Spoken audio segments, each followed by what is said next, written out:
I'm your huckleberry. This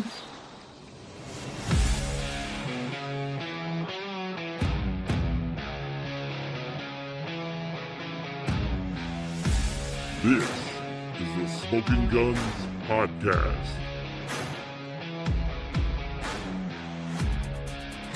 No G with a Z.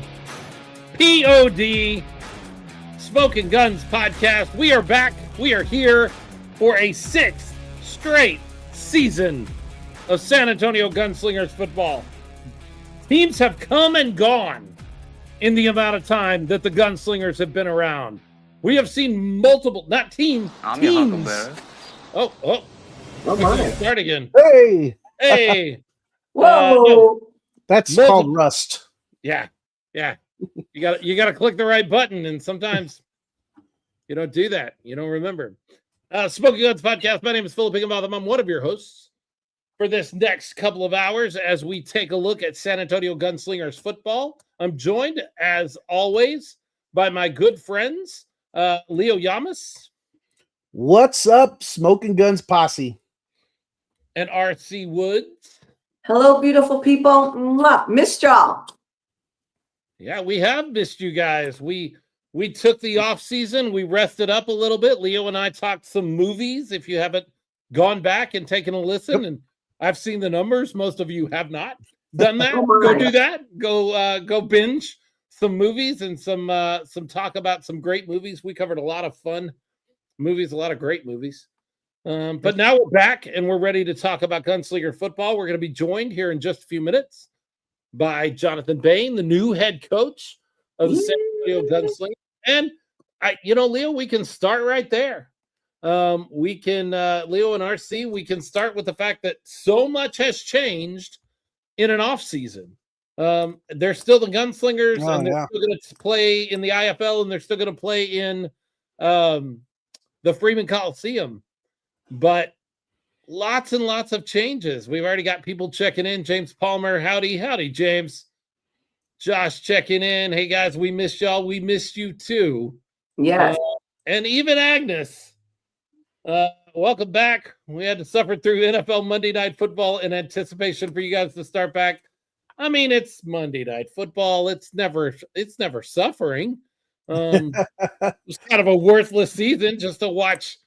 I don't know. Sam Darnold winning a Super Bowl is kind of cool. That was cool.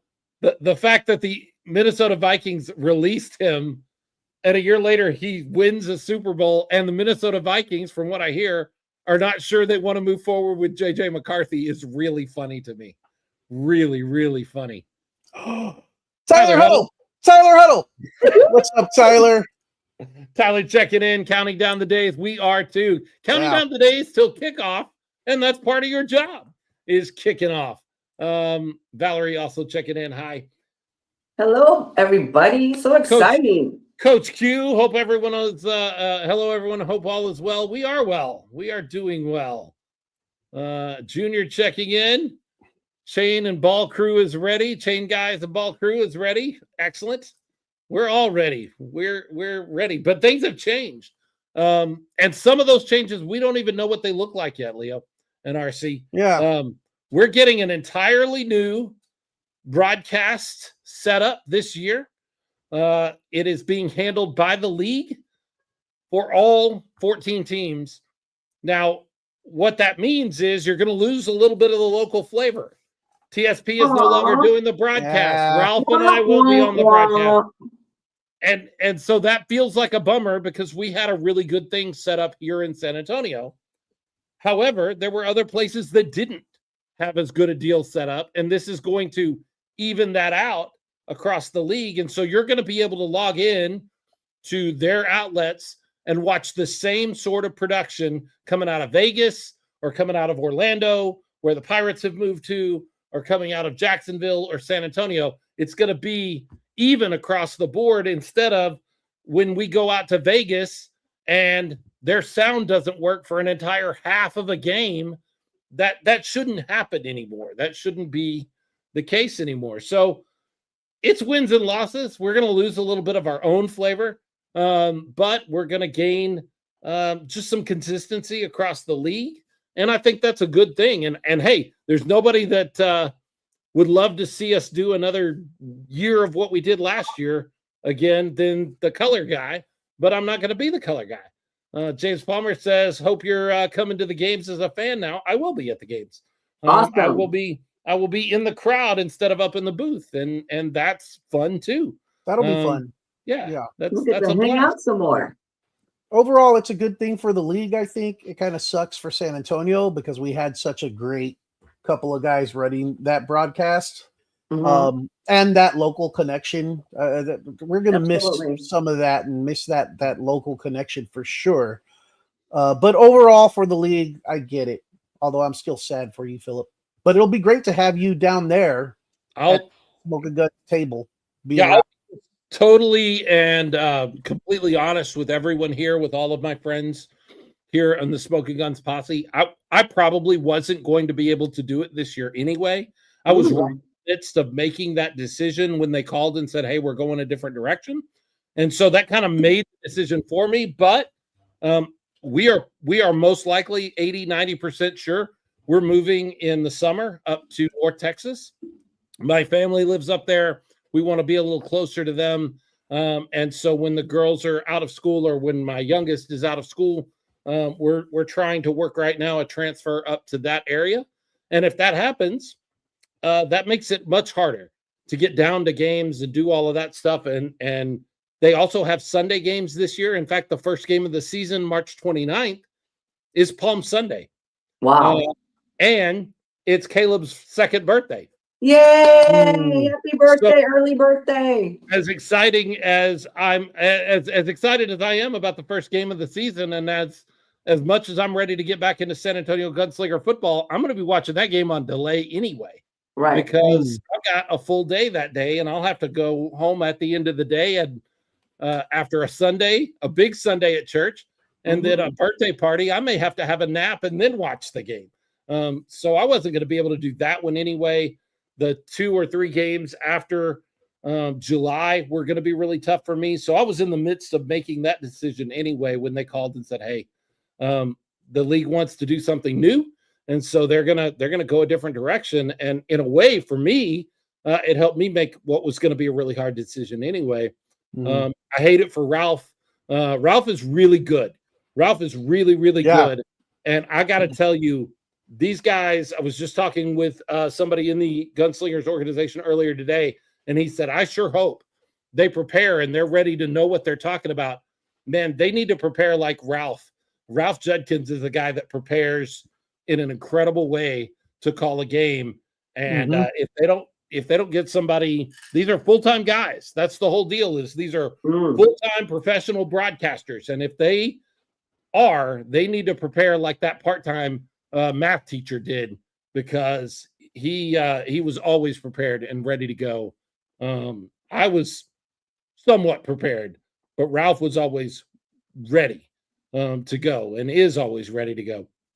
And so they need to be that level or above, and I expect them to do that. These are professionals.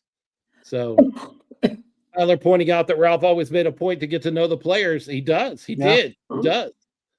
Iris checking in. Hey, Iris. Mo. Hey, Iris. Missed you guys. So that's changing. We don't know all of the ins and outs of the broadcast. I'll tell you a quick story for those of you that haven't been keeping up like we have. The IFL had put together a deal with Yahoo Sports Network, which is a free app on your Roku and on your on the internet, to do about 64 of the games. And then they had all the rest of the games, which is somewhere in the neighborhood of just under 200, 175 to 200, something like that. We're going to be carried by FanDuel Sports Network. FanDuel Sports Network, by the way, regional sports networks that carry Major League Baseball games, that carry NBA games. No, this wasn't a second-rate deal for the IFL. Unfortunately, right after they announced that FanDuel was going to be an outlet for them, FanDuel was already starting to see some cracks in their model, their business model. And just a few weeks ago, about 2 weeks ago, the IFL had to come out and say, hey, this isn't going to work. We're just not going to be able. And I know a lot of people are going to go, this is the IFL as usual. This is minor league sports. This is Bush League. Man, the Major League Baseball and the NBA were both taken by surprise by this as well. So if you think that of the IFL, you also have to think that of the NBA and Major League Baseball, because they were also caught off guard by FanDuel Sports Network kind of folding, kind of having to, cut ties and disappear. So we don't know who the new partner will be. It's supposed to be announced any day now. In fact, we were hoping it would be announced by Showtime today. I was told that was a possibility. It did not happen that way. My sources tell me there probably will be a paywall involved in the new outlet that will cover the majority of the games. And no, we don't know which games will be Yahoo Sports games and which one will be with the new partner. We have none of that information as of yet.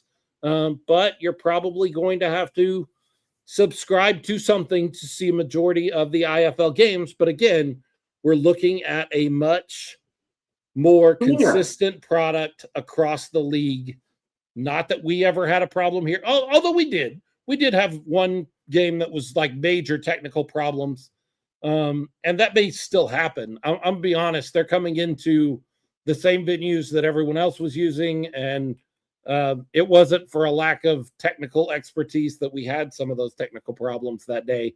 So those things may still happen, but I think you're going to see a much cleaner, consistent product throughout the league. But it's going to cost us something. And I know a lot of people say, hey, go back to YouTube. That's just not a reasonable solution. That's the league doesn't control it. The league makes nothing on it, and leagues are in business to make money. You can get your feed pulled at any time when you're on YouTube. You can. You have no control over it whatsoever. Yeah. And everything's going up in price anyway, so get used to it. Yeah, well, and I mean, look, whatever the fee is, and it will probably be something just like all of your other streaming services that you have that you don't watch right now. You'll buy one that you do watch, and it'll probably be $12.99 or $15.99 a month. That's what most of them are running. Unfortunately, I miss the days of $4.99 Netflix, but we're just not there anymore. But I think it's worth it to be able to access the majority of the IFL content, and know that you're getting a quality, consistent product. It is what it is. It is the way. Y'all are asking a bunch of questions here. Will it be like Sunday Ticket? Will it be a la carte? That's a great question. Those are all great questions. Yeah. I have these same questions. I've given you basically all the information that I've been given, is that there probably will be a paywall involved, that it should be announced sometime this week, maybe even while we're doing this show right now. I don't know. I doubt that. The IFL is not, they follow business hours just like the rest. Can you pick the games? See, these are great questions, Michael. I don't have the answers to them. I wish I did. I wish I could give you more information about the way the IFL is going to run that. My guess is once you subscribe to the service, and you have Yahoo, that will be a free service, is the way I understand. Once you subscribe to one, you'll have access to all of the IFL at that point. But that's I have a question for the fans. Okay. I know y'all have seen our IA graphics. What do you think of them? Which one looks the most like the person? Is it Philip? Is it me? Is it Leo? I want your feedback. You're talking about the AI graphic. And Philip, you did that. You did a great job, I think. So we used to have a logo that the three of us took pictures for, and individually, and then we layered them in, some sort of thing. But I had a gray beard, and over time, my beard has gotten darker naturally. This is all natural. That's the way things work. Hair gets darker, not lighter. Some of those kind of things. So I felt like we needed a refresh. And so I went to ChatGPT after everybody played with the whole caricature thing. I loaded a video or a picture that we took at a watch party. How many years ago was that? It was the first year that the new ownership group was involved. And I can remember, I can see the place we did the watch party in my mind, but I can't remember. It's over there on Ingram. It's like off Ingram, is where that place was that we went to one watch party. All three of us were there, and we gathered together and took a picture. And so I load that picture into AI, and I said, okay, give me a caricature of these three people with no background. And it spit out something that I thought looked great. I thought it looked a lot like all three of us. And so, although Lolis does not agree, she said I look older. She says it put wrinkles on my face. I don't know. I mean, my beard has done the opposite of yours. Yeah. I mean, I guess it's unnatural because mine is graying out, especially in the middle. That's what I would say. And since that picture, so, but she says it put wrinkles on my face. I don't know. I didn't pay that close attention to it, but I do remember that. It was a wing place. I don't remember the name. Yeah, it was some little wing place right there off of Ingram, right in front of the mall or right next to the mall. So yeah, I just loaded that picture in and I said, hey, give me a caricature. I was just playing with it and it popped out something that I thought looked pretty good. And so I threw it in front of our logo and said, I'm going to go with this. And I think it is a pretty solid visual representation of the three of us. I think it looks, I really do. looks like the three of us. And so I ran with it. But I did it, but I didn't do it like ChatGPT did it, you know. Quentin says y'all look like little people. We do. It is a cartoon version of us, which I'm okay with. Yeah, absolutely. So we start a new season, and new seasons mean new things. And one of the new things that means is new personnel. Now, when we left at the end of the season last season, we were looking at James Fuller as the head coach, and he was not the interim. We were told very specifically by ownership that they had not ever put the interim tag on James Fuller. So I was surprised to see that they announced, they did not announce that they were letting James Fuller go. They just all of a sudden announced that we had a new head coach and that it would be Jonathan Bane. Leo RC, what were you thinking as that announcement kind of rolled down midway through the offseason? Me personally, I was surprised that we were moving on from Fuller. I did not get any sense that would be happening at the end of the season. You know, we had talked about and talked with people within the organization and mentioned how continuity in the head coaching position was something that the organization really needs and seemed to, for the most part, agree with. But we don't know what prompted that decision. We don't know. I mean, it could have been Coach Fuller deciding he wanted to pursue something else. We don't know why the decision was made. So I was surprised that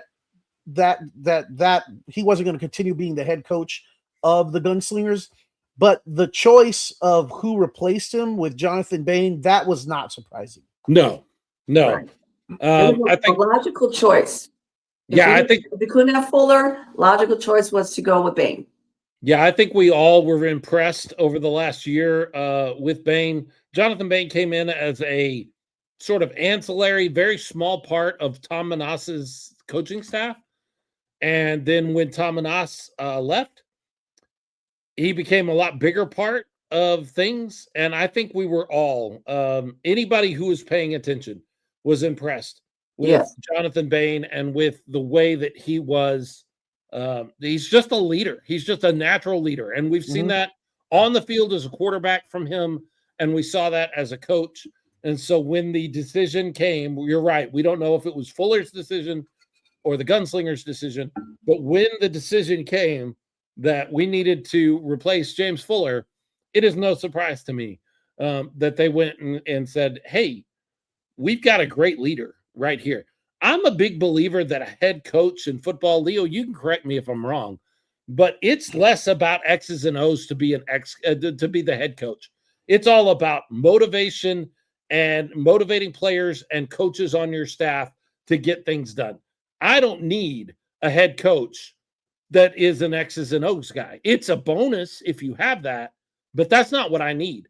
I need somebody that can motivate and point everybody the right direction. I need a leader that's going to lead. Everybody else needs to do the work. I need somebody that's a CEO in that office that is going to make things happen and motivate players and coaches to do better, to be better and better versions of themselves and work together. I don't need, and I think you see great coordinators in professional football do not make great coaches, head coaches all the time, and vice versa. Your guy, Leo, who's your head coach, Sean Payton? Sean Payton, yeah. Is he a good head coach? He's an excellent head coach. Is he a good offensive coordinator? No, he used to be. He didn't even used to be. His last, I bet if you go back, I'm doing this from memory, so I could be wrong, but I think his last 3 offensive coordinator jobs, he got play calling ripped away from him mid-season. I don't think he's a good offensive coordinator, but he's a really good head coach. Why? Because he's not an X's and O's guy. He is a leader. He is one of those guys, and that's what you need. And change the culture in that locker room for sure. Absolutely. And that's what you need is someone that can, through leadership, build strength and relationships and unite a locker room. And you're right. The staff does most of the on the field coaching and adjustments and helps with that, facilitate it. But head coach, absolutely, the primary job is to unify and motivate the locker room. And I think Bane has done a good job of making that connection with the culture, with the city, with the team. So I think it was obvious that he would be the head coach. Yeah, it makes a lot of sense. Now, I know a lot of people that look at this. I am part of a couple of groups on social media that are IFL groups, not connected to San Antonio at all. And they were no, he wasn't. So see, Michael Benjamin, we're gonna fight here. He said Sean Payton was good when he was the New York assistant. No, he wasn't. He got play calling duties ripped away from him by Coughlin. I remember that clearly. It happened in Dallas and it happened in New York. Both of those places, he got his play calling duties ripped away from him. He was not a good head coach or not a good coordinator. Well, I know Michael Benjamin Sr. is a New York Jets, big New York Jets fan, so I don't know. He might remember it differently. Jets or Giants? Sure. Jets. Oh, well, see, yeah, no, Peyton was with the Giants. The time I'm thinking of, he might have been with the Jets at some point too. No, he probably means the Giants though. But I don't think he was like. I think when you get play calling duties ripped away from you, it says something about your ability to be the solid offensive coordinator. For that matter, we could go down this road and I could point out a lot of these cases where guys are good at one job and not necessarily good at the other. But the point is, they're different skill sets. True. And if you can do both, because there are guys that have done both. There are great defensive coordinators who have become great head coaches, offensive coordinators as well. I just think that's a bonus. I don't think you need it. I just think it's a bonus. When he was Parcells' assistant, that was in Dallas, sir. Although he might have been with the Giants stint too. I don't remember the Giants stint very well. That was Peyton would have been very young in that stint. James Palmer, I bet Jets fans are hurting since Darnold won a Super Bowl. What I saw from a lot of Jets fans that I know, they were very happy for Sam Darnold. I think Minnesota fans are probably hurting, but I think Jets fans are like, good for him going and getting a Super Bowl. Glad he could get one. Sam Darnold's such an interesting story, but not who we're here to talk about. So Bane has been around the Gunslingers almost as long as we have, although not always with the Gunslingers. True. I remember watching him play for the other team. Yeah. Do you remember what other team? One of the best games that ever happened in Freeman Coliseum had Jonathan Bane in it. It was a 61-60 overtime win for the San Antonio Gunslingers over the Cobras. Yeah. In I don't that think first Bane season, finished that game though, right? did He not. got hurt, He got though. injured. He got He hurt. got injured. Yeah.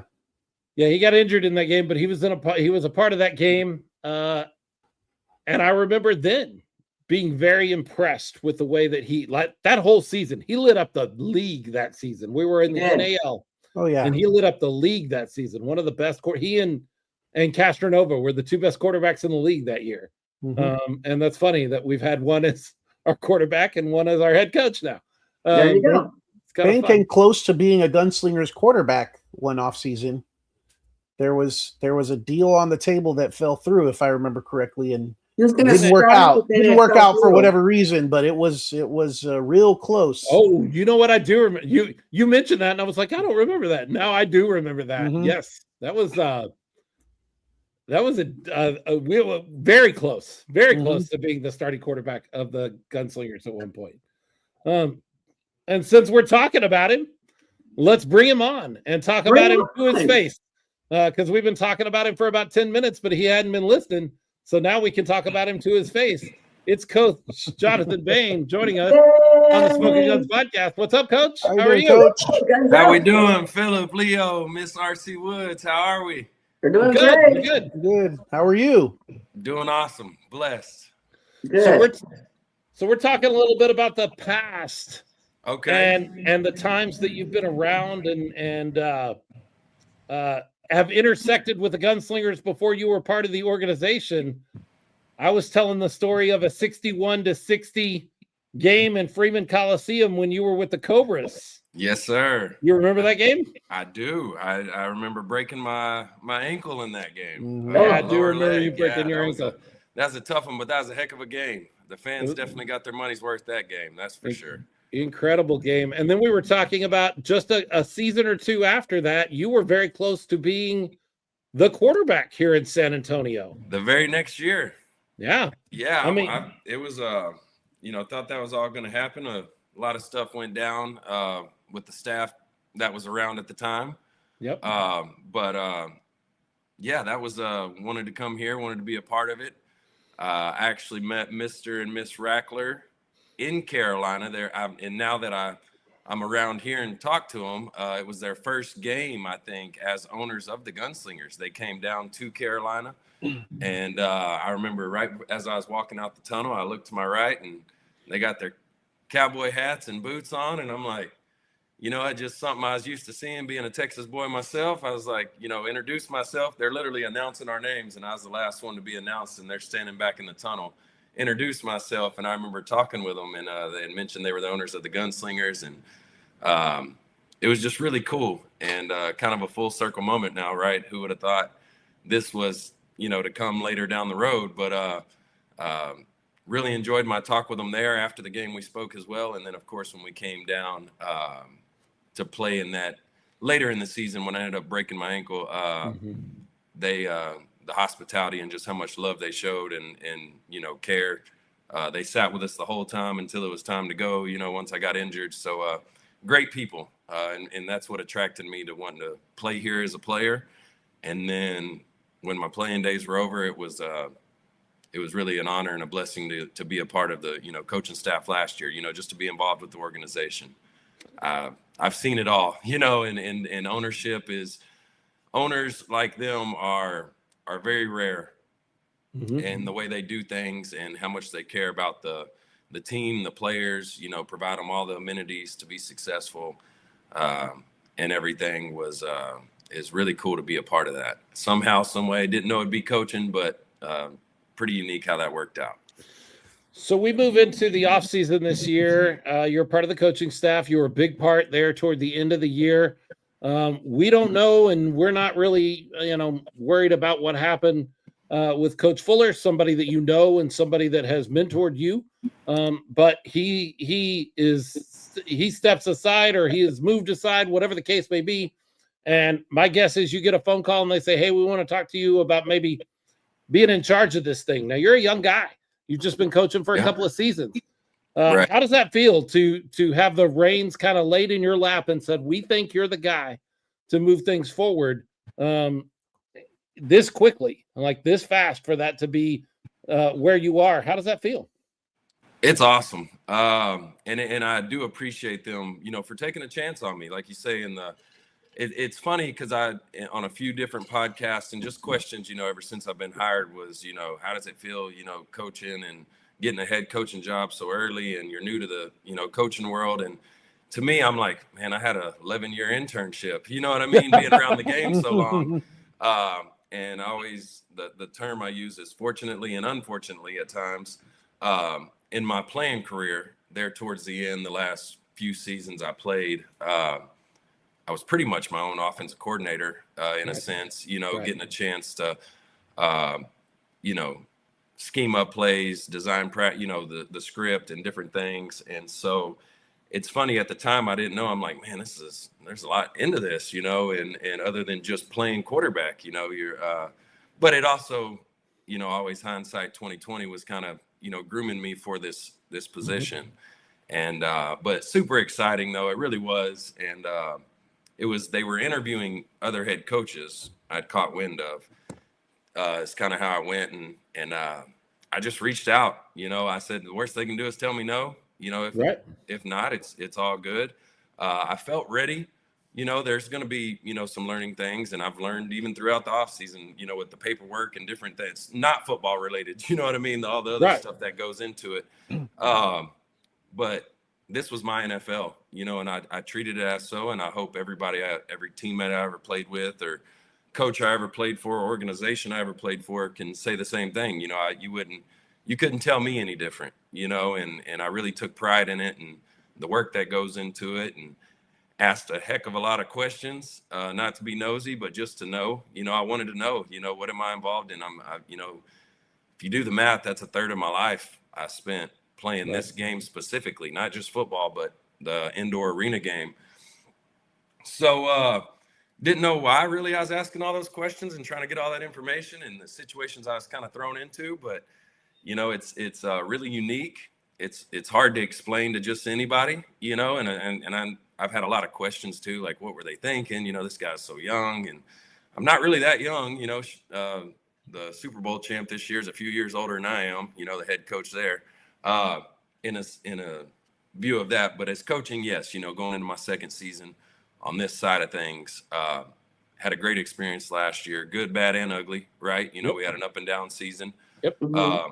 Which once again, the best teacher's experience, getting to see how things were done, how things could have went, should have, would have, just really reflecting on it and seeing how I could have been better and that kind of thing. And that's my only goal in anything that I do is I want to, I'm a straight shooter. So I self-scout myself, if you will. I definitely look in the mirror and answer to that guy and see where I could have been better, and have worked my tail off to improve in those areas, as well as just overall be better, be the best version of myself. And we'll always strive to do that no matter what role I'm in. So, sure. But super excited though, super excited, and glad they took a chance on me. And I hope this year we can go out there and prove them right, that they made the right decision, and they've given me everything I've needed to assemble a really, really good team, a championship caliber team, as well as the staff. So we're excited to get to March 29th. Well, March 13th. That's when they're reporting. Right. So Counting down the days. Coach Bane, you're definitely driven and passionate in what you do. There's no doubt about that. And it's exciting to see what you do at the helm for this team.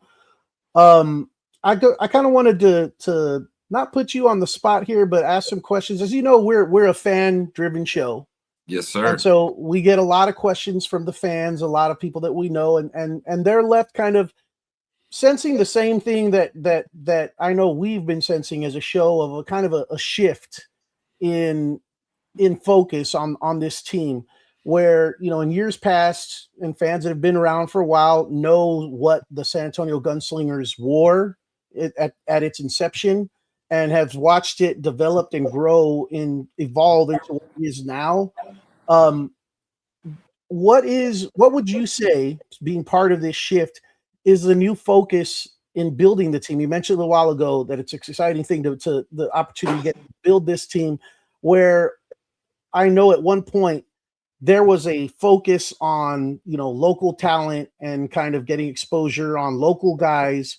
And, obviously over the years, that's kind of shifted a little bit. There's still local guys that you obviously bring in and have re-signed and we love having and enjoy seeing. But can you kind of describe the philosophy change or the shift and the ultimate goals of this team, especially when it comes to building a roster and what this organization is trying to do as the current iteration of the San Antonio Gunslingers? Yes, sir. Just in total transparency, I wanted to, and by the way, the player personnel side, I'm finding a new love for this whole thing, right? I really do love it. And that's what made it really fun this off season is anybody out there watching or y'all through yourself know if you ever talk to me, I'm not shy. I'm not a man of few words. So I love to talk, man. I love people's stories. I love, just communication in general with anybody. The more you can learn about somebody and everything. So that was the recruiting process. You get emails, players, inquiring about being on the team and agents and all the things every day, right? Hundreds and hundreds of players want to be a part of just to play football, to be a part of the Gunslingers and have this opportunity, but really getting to dive in and get to know the guys, on a, not just want to say on a personal level, because it is business, so but just want to know their story, want to know their why.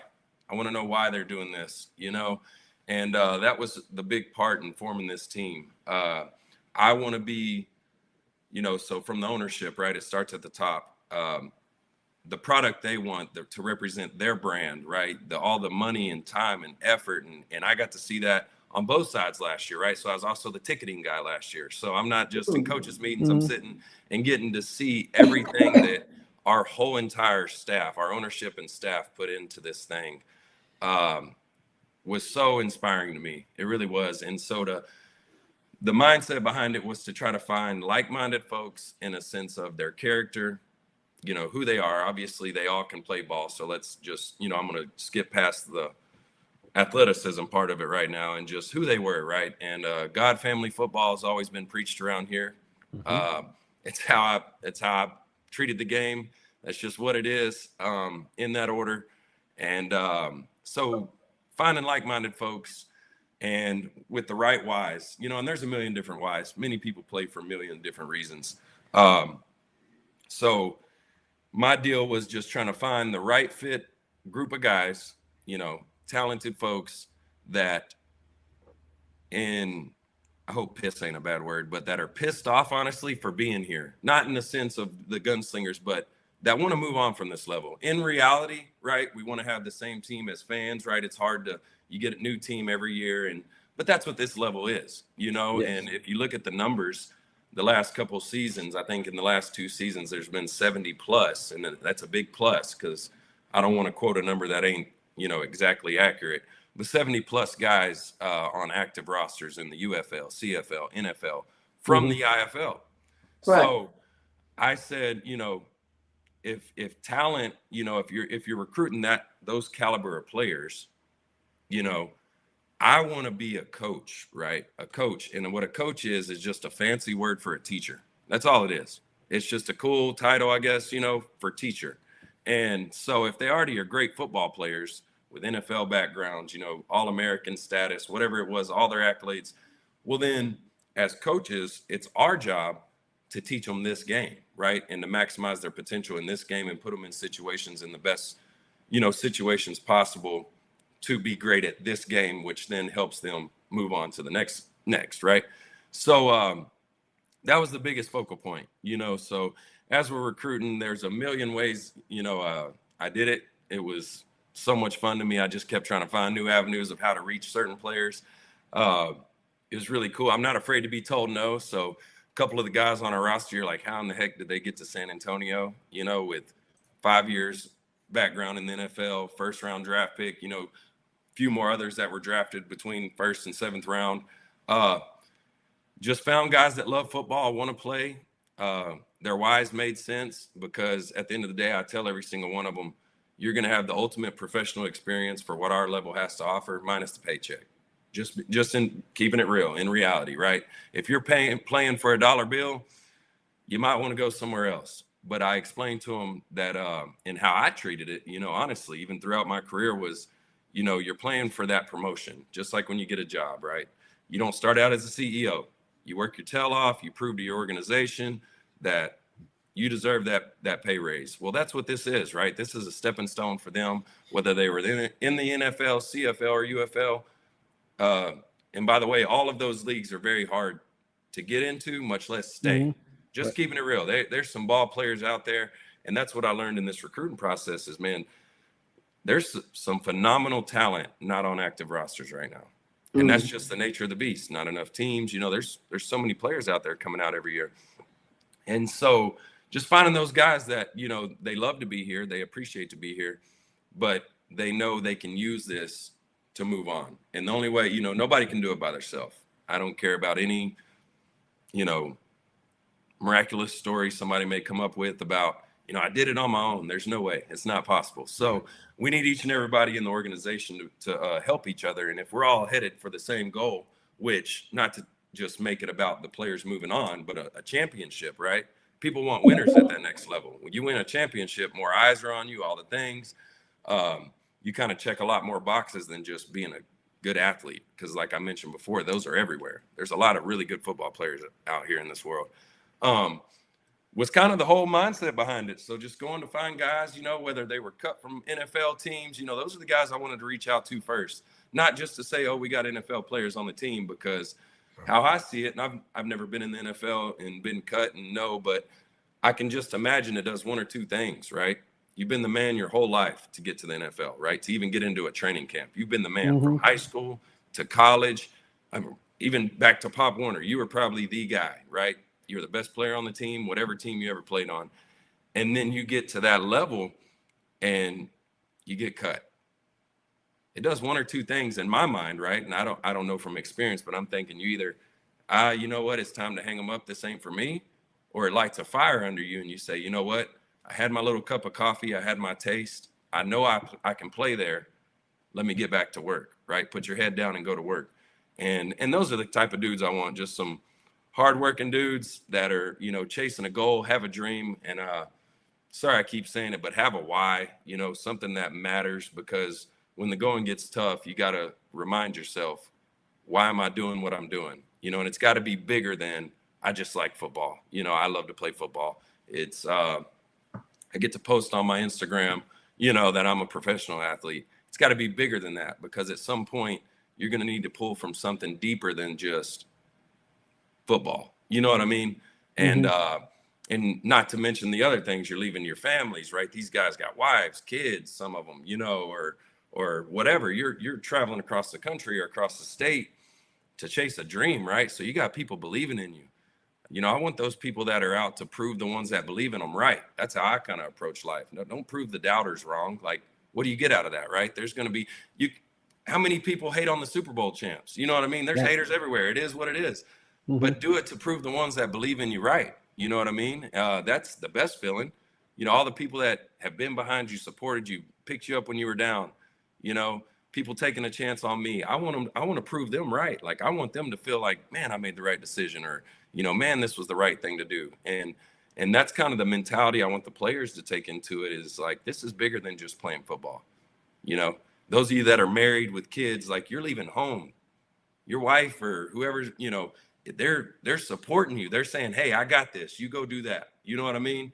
Right. That's special, man. There ain't no bigger love than that. Like, and not to say, hey, babe, I'm going, out of town. I'll send you back $1 million, after my first game check. No, it ain't that. It's all about, having that support and doing it for those. So, sorry, I might be just rambling, but that's the mentality I want whenever I'm talking to these players. And to try to get, circle back to your question is, I want those guys that, this is their life. You're not out here for vacation. San Antonio is a beautiful city full of beautiful people. Texas is the best state in America, but you're here to play football. We're here to win a championship. You're here to get out of here, whatever it is that comes from it, be where your feet are. That's what I tell them too. be where your feet are. Take control of today, control everything that you have control of. Don't worry about the outside, right? Give everything you got. The get's going to come in whatever form that is. We don't know. We're not in control of any get, right? You could go through every day of practice, have the best day possible. Best day, right? You could leave practice every day as a staff, as a player. Man, I had the best day ever. And then something just go wrong on Saturday and you lose the game. Well, did you lose the week, really? You know what I mean? And this is coming from the most competitive person. I want to win. I hate losing more than I love to win. I really do. So I'm not saying, oh, it's a win if we lose, but I'm just, in the grand scheme of things in life, like, was it really a loss? But if you stay consistent, right? Greatness is really built off consistency. So just trusting the process, trusting the plan, and just getting better every day. My brother always preached that to us, and he's actually the new offense coordinator at Incarnate Word. So keep an eye out for them. Nice. But Nice. it was just so big, right? Like, don't wait till Saturday to look at the score. Let's keep score every day, right? Did I get better today? Because at the end of the day, if you're not, it's really a coin flip on Saturdays. But if you really can say, you check the box Monday through Friday, you're at least setting yourself up for the best opportunity to, the scoreboard to handle itself on Saturday. So that's just something we're going to really focus on is every day of the week, and let Saturday take care of itself. But until we master that, we shouldn't even be thinking about Saturday. It should literally be, put it in all week, and then I tell them it's payday on Saturday, right? You worked your tail off, go get your check now. It's so anyway, sorry, I hope I answered your question. That kind of is just the mentality, and the guys, if they're watching, they've heard me say some of this stuff, but it really is a real thing. And then, like I say, let the rest take care of itself. Just be the best version of you every single day, because whatever's to come from, it's going to come regardless. So we're in no control of that part. We're in control of what we do, though, Right. on a daily basis. So, Coach, I have a question.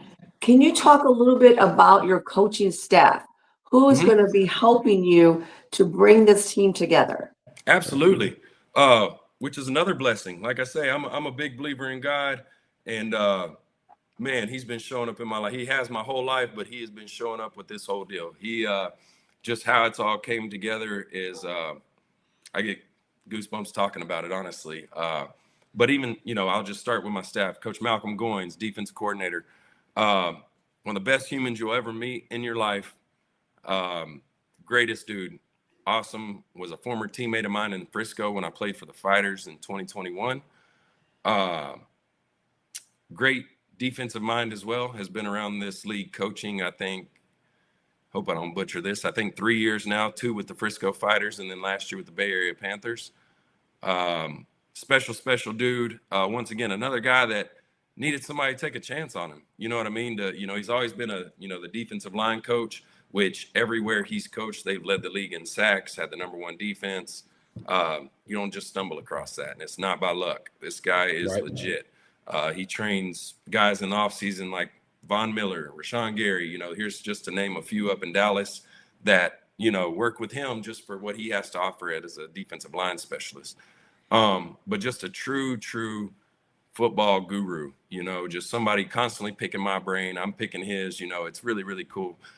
Great leader, fun to be around, standard guy. That's another thing. There's a standard, right? We're trying to set here in San Antonio, and it don't budge for nobody, not me, not nobody on the staff, not a player. The standard is the standard, and we got to be the standard. We got to rise to the standard. It don't matter if you're having an off day or a bad day. No, the standard's the standard. So he's one of those type of guys, and you love to be surrounded by that. Then I'll go to my offensive line coach, Coach Rob Castaneda. You're going to hear a familiar quote here in a second, and it was not by I went out and just said, I'm going to go get these guys because we were teammates. But Rob Castaneda played center for me while I was a quarterback in Frisco. Okay. Rob has been coaching in the college game as an offensive line coach the last few years. I want to say 3 or 4 years.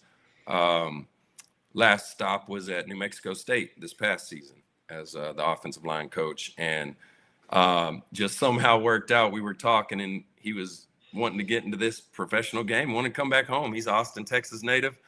So it worked out perfect. We had an opportunity. Another great guy, great human to be around, great leader.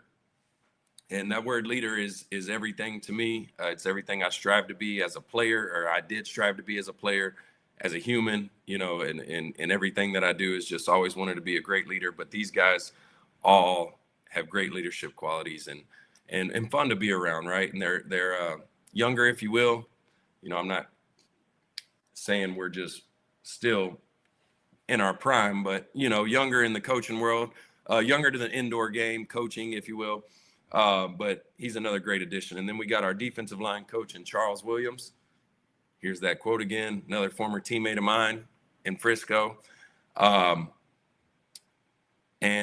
Charles was probably the most dominant pass rusher this IFL has seen. I don't want to butcher that either. So anybody that are stat checkers, 4 or 5 years, I know for sure he played and was top of the charts in sacks and everything else. One of the most feared pass rushers in our game, undersized as well. So with that being said, that just speaks volume on his technique, everything he has to offer in that standpoint, and just his just who he is as a person. And that all makes sense once y'all all meet him. But great guy, one of the best dudes. He's actually going to lead Bible study for our team this year.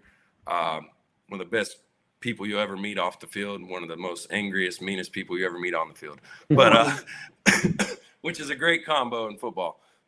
And then got a kind of semi-local guy. He's from Detroit, Michigan, but he's been in the San Antonio area for, man, I hope I don't mess this up, 15 plus years. Let's just say that.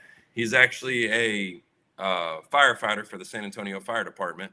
And he is an assistant player personnel coach for the San Antonio UTSA, the Roadrunners. His name is Coach Miller. He worked for the NFL for 4 years, I believe, as a scout. And like I say, now does player personnel for UTSA. He also runs a huge receiver clinic here and the 7-on-7 league in the off seasons. Great dude. Tremendous help. And what do, man? We recruit professional athletes. That's all he's ever done. You know what I mean? He actually played in the IFL back in goodness, he might punch me for saying it. I think 2009 or 10 or something like that. Had a opportunity and played in the IFL for a little bit. So he's very familiar with this game, but adding him is so huge. For one, a person, part of our first responders here in San Antonio, his ties to San Antonio, his background in recruiting players. If as much as we want to keep the same team from the first day of camp to the last day of camp, the unfortunate part of this game, injuries, turnover roster, that kind of thing, we need a guy, right? We need a guy that can hop on the phone or have a short list and get guys in. So he's a tremendous help. And then another cool addition that I appreciate Mr. and Miss Rackler for letting us add to the squad is the strength conditioning coach. Coach Mike. Coach Mike is awesome. He actually does all the strength conditioning for the Rangers and stuff here in town with the military. He's awesome. He has 2 doctorates. This guy knows what he's talking about. Super special dude, super smart, and is going to be a tremendous help, I believe, in injury prevention, right? And you want to peak at the end of the season. You want to continue to go, right? So with that being said, without a strength conditioning program, which I experienced as a player, never had one in my entire career as a player in the indoor arena football league. It's just guys are going to continue to, get stronger as the year goes on, rather than when your body's breaking down, right? You're probably not going to the weight room because you're sore and hurting and this and that. Well, implementing a true program that's here to, keep them healthy and help sustain them as the whole season. It's a long season, is going to be super huge in our success this year.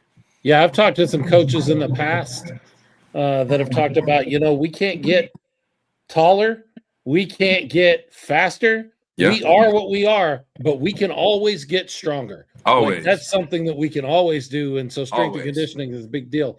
James Palmer, one of our longtime fans, and one of those guys that always has a question. How does the quarterback room look this season? Awesome. Competitive. I know Joaquin is going to be a part of that, but is he got the inside track to start for us, or are there some other guys that are going to push him a little bit? We're gonna have competition all across the field. I love Joaquin. Had a great relationship with Joaquin, and man, what growth you saw in him last year. You know, and at the end of the year, this guy was rocking. I mean, this dude was lights out at the end of the year for us. Stepped into a really tough situation for a quarterback, and I can only say that because I played it a little bit. And, you know, got thrown into the fire right away after coming from a whole nother system where he spent camp, you know, and a few games in Iowa and just getting thrown in the fire right away. So having to learn our system while we're breaking down different defenses every week, you know, it ain't like we can throw the same defense at him every day like you can kind of in camp to get, you know, adjust reads and different things. I mean, every week it's flying bullets, you know. So Joaquin is awesome, very coachable, love what he brings to the table. And we signed a few other guys, you know, very good athletes. One other has indoor experience in Fred Payton. He's another really, really good quarterback. Spent time with the Sharks 2 seasons ago and then was with Corpus Christi last year in the AFL or AF1. Sorry, the acronyms change every year. But another really good player. And then Dante Avila Santos, he's fresh out of college. Small school kid, got a tremendous upside, a lot of talent. And then James Graham out of Georgia Tech. He started as a freshman. That's a feat in itself, right? That's a pretty tough deal. He is either a 4 or 5-star recruit out of high school as an athlete. Georgia Tech's the ones that, you know, promised him to compete at quarterback. But Alabama, Georgia, all your big schools were recruiting him as, you know, and offered him as an athlete. So this kid kind of just brings something different to that position, right? You know, and in the IFL, it ain't just drop back pass every play. You know, the more you can do is, you know, helps make you a little more sound on offense. So really excited to see him duke it out, you know, and I don't promise anybody no positions. And I say that because even as a 10-year vet in 2024, I had to go out and earn it myself, you know, and it's never about what have you done in the past. It's what have you done lately, you know, and what do you do now? So every position on our field is wide open, and we have 40 guys that our job is going to be very, very hard come March 20th. That's cut day. So March 20th is going to be a very, very tough deal for us as coaches, which is a good problem to have because I think we got some great character dudes, right? And on top of that, they can play some football. So, but it is wide open. It is, you know, best man place. There's no, you know, kind of penciled in, if you will. You know, we want to see them duke it out. I'm a competitor, and I think competition, you know, breeds excellence. That's what it does, you know. You either fight or flight, you know, and it'll bring out the best of you if you allow it to, and super excited to see that take place. Yeah, you and your staff, and it's good to hear, by the way, that that's kind of been a focus of the team, rounding out the coaching staff, which has been something that necessarily hasn't been a big focus in the past, and Right. something we've discussed in the past is maybe something that would help get us over that hump, you know, get us past that gap that this organization hasn't been able to in the past. But you guys have been really busy. I noticed September, quite a few signings, a lot of signings just since the beginning of the year. A lot of guys from all over, like you touched on earlier. It looks like the focus is more, you're talking about talent, guys that are hungry with a chip on their shoulder. Doesn't matter where they're from or, you know, where they call home. We've kind of broadened the scope, and so you guys have help now with scouting players and stuff like that. What about I think I saw 5 returning player signings. Are there any more that maybe haven't been announced or still being discussed or we're waiting on decisions for? And then also, second part of that question, of all these guys that you've signed, is there anyone that if you had a fan ask you, or you're trying to pump up somebody and say, look at this, watch out for this guy, anybody on the offensive side or defensive side that you're just really excited to see on the field and you want to put a spotlight on? I do want to comment on the comment about local talent. Now, we do have 5 players on our roster that reside, and, well, 4 were born in San Antonio. 5 live in San Antonio. So that's kind of cool. And on top of that, I think 60% of our roster played high school ball in Texas. So I tried to keep it Texas. I ain't gonna lie. I talked with the owners about that. I think the best football in America is played in Texas. Not to knock any other state, but the best wholesome football, not just athletes, but football players, right? We're just better, Coach. That's fine. You can say it. I mean, That's fine. I've always have, and I've always will. It's a thing. But no, I wanted to keep it here, right? And for a lot of reasons, it's we're kind of all raised the same in a sense in the football world. No matter where you're from in Texas, it all kind of when you talk to somebody, just your upbringing with football is pretty similar. And then also fans, right? We want people to support Texas. We're the San Antonio Gunslingers, the only professional indoor football team in Texas, and that's for the indoor football league. There's some other little leagues out there that have some teams, I guess, but we want to represent Texas, right? So why not have some Texas folks? Everybody else in every other league from the NFL, CFL, UFL, IFL, NEFL, they got a team full of Texas cats. You know what I mean? So I wanted to make that the focus point. But anyways, to get to some players to watch out for. Like I say, I want them to all earn it, but somebody we were super excited to land, and not just because he was, but it does speak volume on his football skills, is first-round draft pick Matt Elam on defense. For one, there's 32 people in the entire world drafted in the first round every year. It's pretty crazy if you really break it down by numbers. But Matt, had a really good career in NFL and I believe the CFL. And then Matt's a really cool story and who he is as a person, as a leader. Matt don't have to play in the IFL. He don't. Matt loves the game of football. And when you talk to Matt, and when I asked him, what are you doing, man? Just being honest, he's like, I love this game. And this game's done so much for me, and his family. That he owes the game everything he's got. And he said, I'm going to play until my shelf life's up, and with that comes helping the next generation and the younger guys, see what it's like to be a pro, like a pro's pro, like somebody that's stuck in the NFL for a little while, right? It wasn't just a training camp. This guy played some real football in the NFL. And to me, that's so big, right? Because once again, to bounce back to what this league is all about is to help elevate guys and get them where they're trying to go. Well, there's no better way than to see it done every day. Matt, I'm just telling you right now, will be the first one at our facility every day. He'll be the last one to leave. He'll be the one on the field the longest. He still does it at this part of his career, And I don't think Matt's just trying to go back to the NFL, but it's just who he is.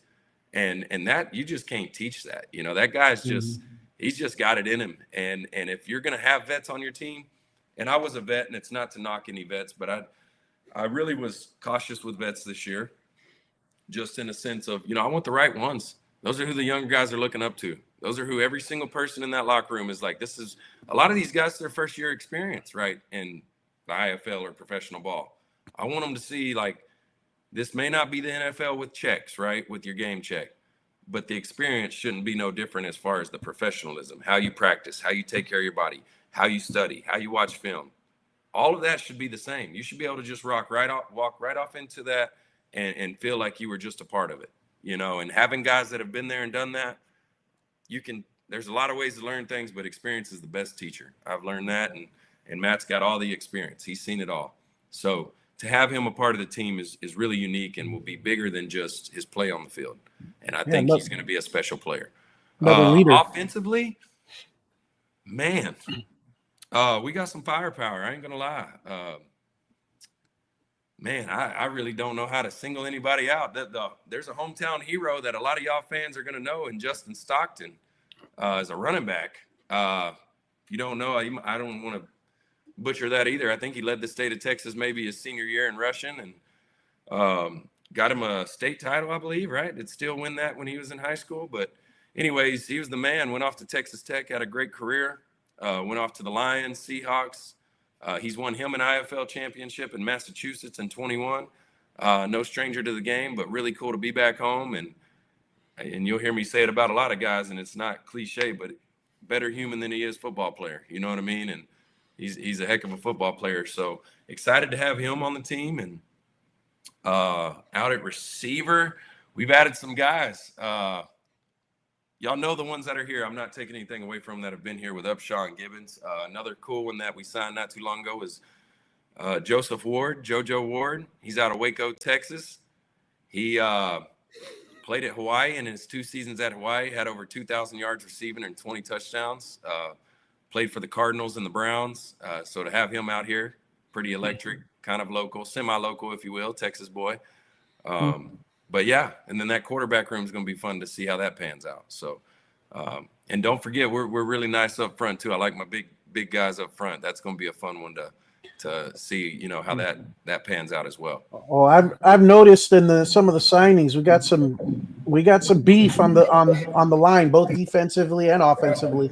We'll pass the eye test. They always say that's part of it. When you get off the bus, do you pass the eye test? I promise you we'll pass the eye test. Now we just got to put it all together. I see your comments. We got 5 on it. One of my favorite players to ever play against. One of my favorite players to ever be around. One of my favorite players to ever coach. I guess you can say that now after coaching last year. Kali is not re-signed at the moment. I spoke with Kali when I first got the job. I think football is up in the air for Kali, and I'm not trying to answer for him, but that's what I got out of the conversation. Tremendous player, one of the better ones I've been around in my playing days, honestly, ever. And so who knows? He's not part of the 40-man going into camp, but would love to hear from Kali. You know what I mean? I don't know his status. Haven't talked to him recently, but the time we did speak, we were going to wait and see, you know, till we got closer to football.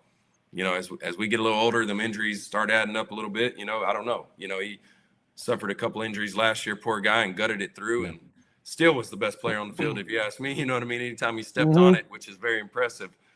He's like the ageless wonder, man. He still plays like he's 25.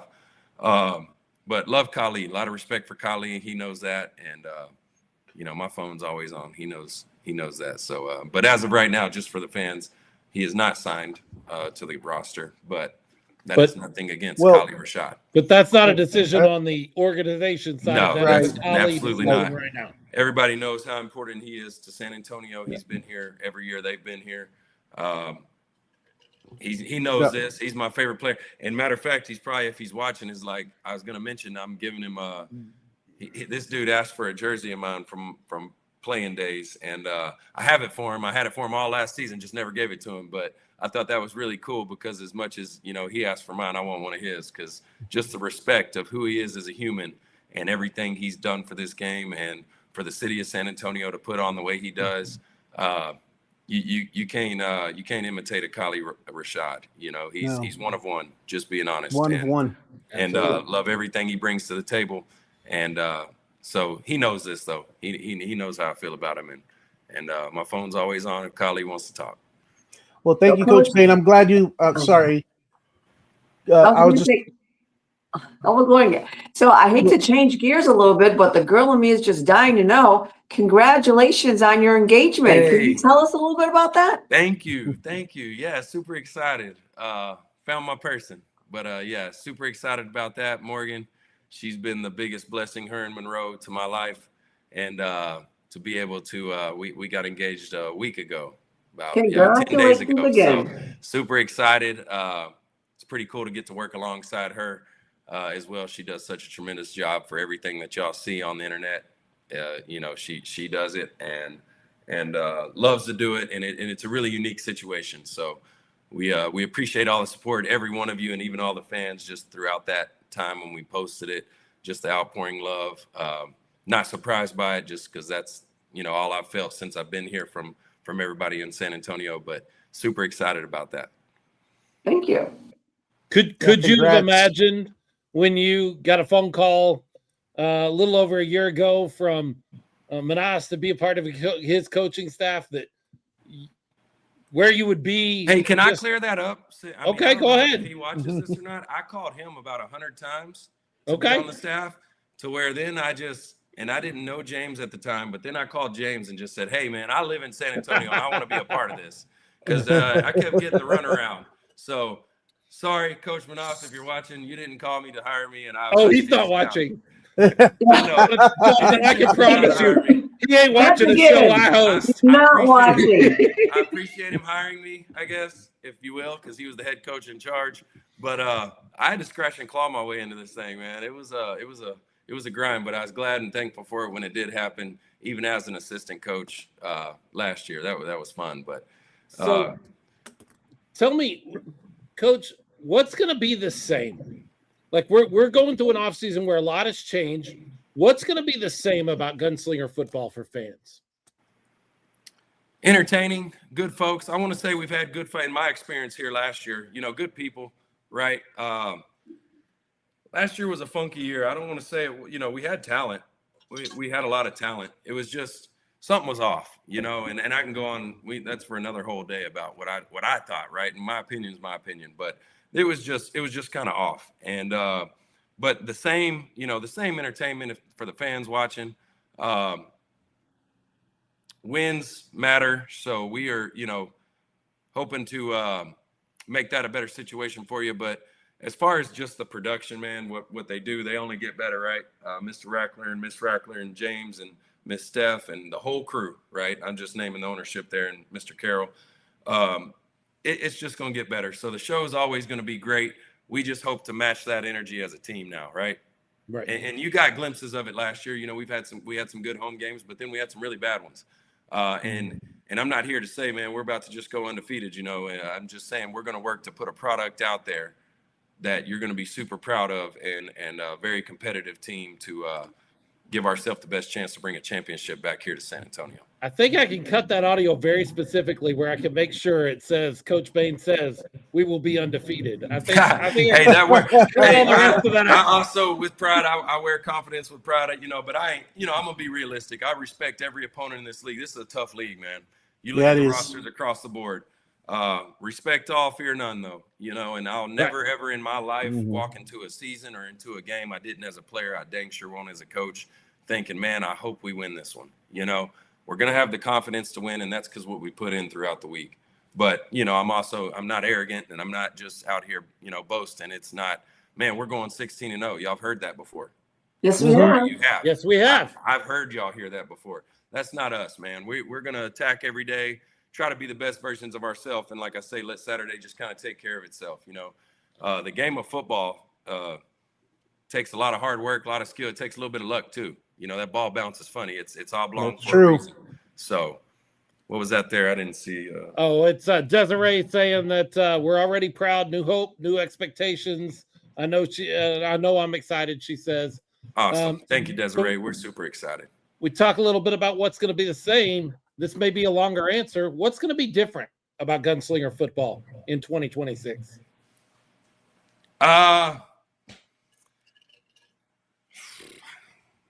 Competitiveness. Let's say that. In a sense of speak more on that. I want to hear through more. Playing through 4 quarters, no matter the outcome. I don't care if you're up 30 or if you're down 30. Last year, and I can say that, it was not that. It was front runners, just being honest. And I was a part of it, so I'm just as guilty, so I'm not speaking down on anybody, whether coach or players. So please take that for what it is. But in a realistic thing, when I'm evaluating every single day I was here, was just when things were really good, things were really good. Mm-hmm. When one thing went bad, things went really bad. Yep. You know how many games we blew in the fourth quarter just because one little mistake, right? Too much of this.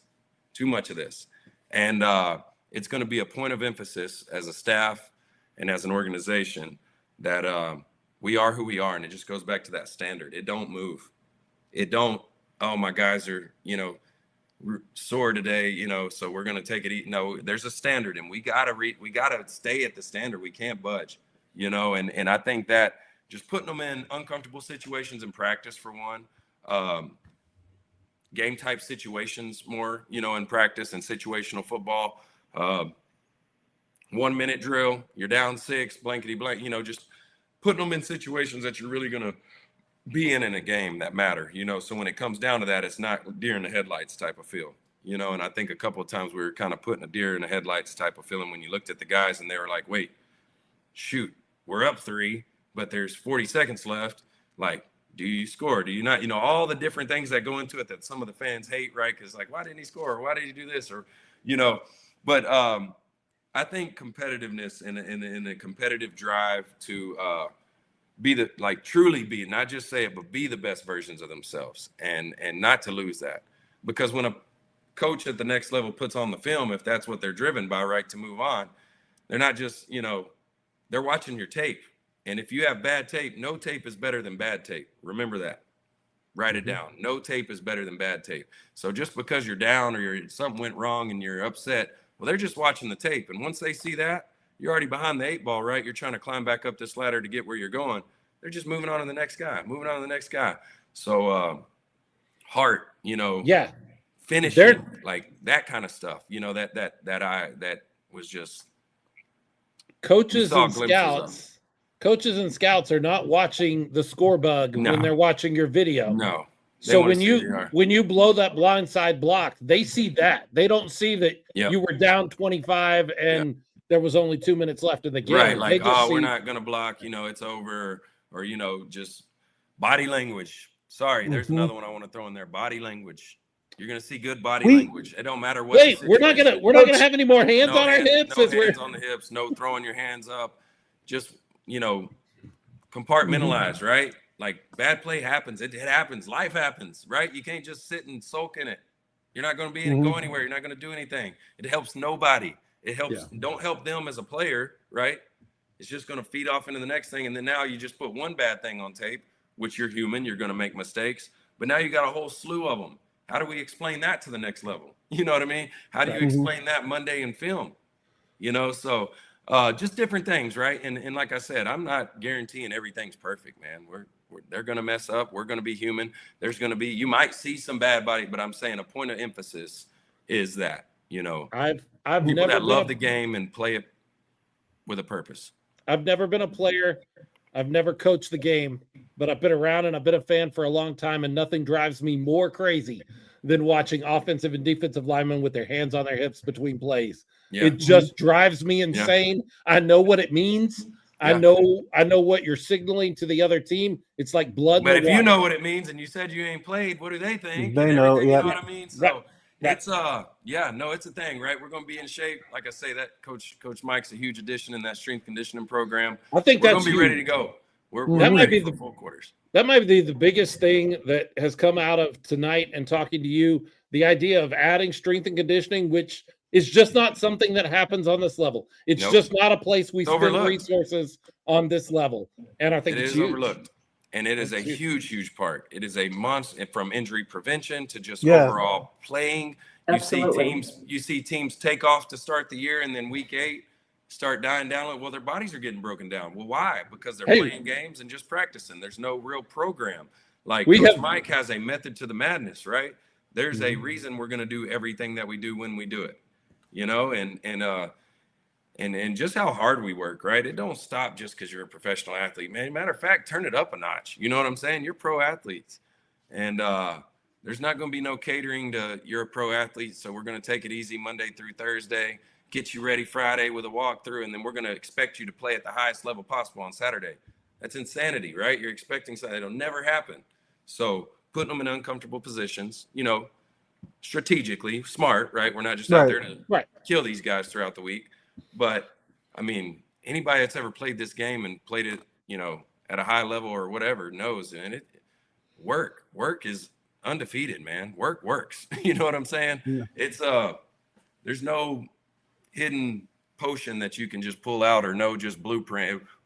Get to work. We know you can play football, so do your job. You know what I mean? And that's not just on the field. That's film, taking care of your body, how you sleep, how you eat, how you recover. Don't go to the training room just because you have an injury. Go get treatment, injury prevention. That's what, and that's what helps having, I think we counted the other day, 14 that have played in the NFL, of some sort, whether it be camp or preseason or seasons. And they know that, right? That's all it is, right? It's your job. Like, well, this is your job. The only difference I keep mentioning is maybe your bank account when you look after a game, but other than that, this is it. That's how I want you to approach it. That's how we approach it as a staff. That's how our owners approach it as an ownership with what they provide for us. And so once again, just trickles from the top, right? We want to be a direct representation of everything they put into this as well, right? And it don't have to just be football to work hard. Anything you do in life, you got to work for it. That's true. If That's it's true. easy, it probably ain't worth it, And Right. that's the cliches. Cliches are cliches because they're proven over time, and That's true. that's just the fact. So the work we're going to put it in this year. So So, That's Coach, you exciting. might have. And start getting excited about coming out to see y'all practice. yes, going to be really exciting. We actually got confirmation. Most of camps we're going to have some referees out there. So that'll be cool. We'll put them in like game-like situations. Good. So you'll get to kind of see live bullets. It won't just be like offense, defense separated. You'll get to see some game-like situations. Like I said, I'm big on situational football. So you'll see a random drive. We blow the whistle. Hey, there's 36 seconds on the clock. You got one timeout. Offense, you're down 6 points. We need points on the board, or we need a touchdown. And then defense, now you flip the script. There's 34 seconds left. You're down 6. You're up 6. How do you hold that lead? So that's cool as fans, right? You get to kind of see a game, and we're on the sidelines. It ain't just, it's going to look like a game. So we're excited to have the fans out there and kind of see the product. And once again, the most important part of our game is getting to meet these guys. These guys got some cool stories, and they know that no, that's why they're practicing with us. But so yeah, just come meet these guys and get to know them. I tell everybody the coolest thing about arena compared to any other level is it's not just you're rooting for a guy that scores touchdowns and his name and number and his jersey and he's cool.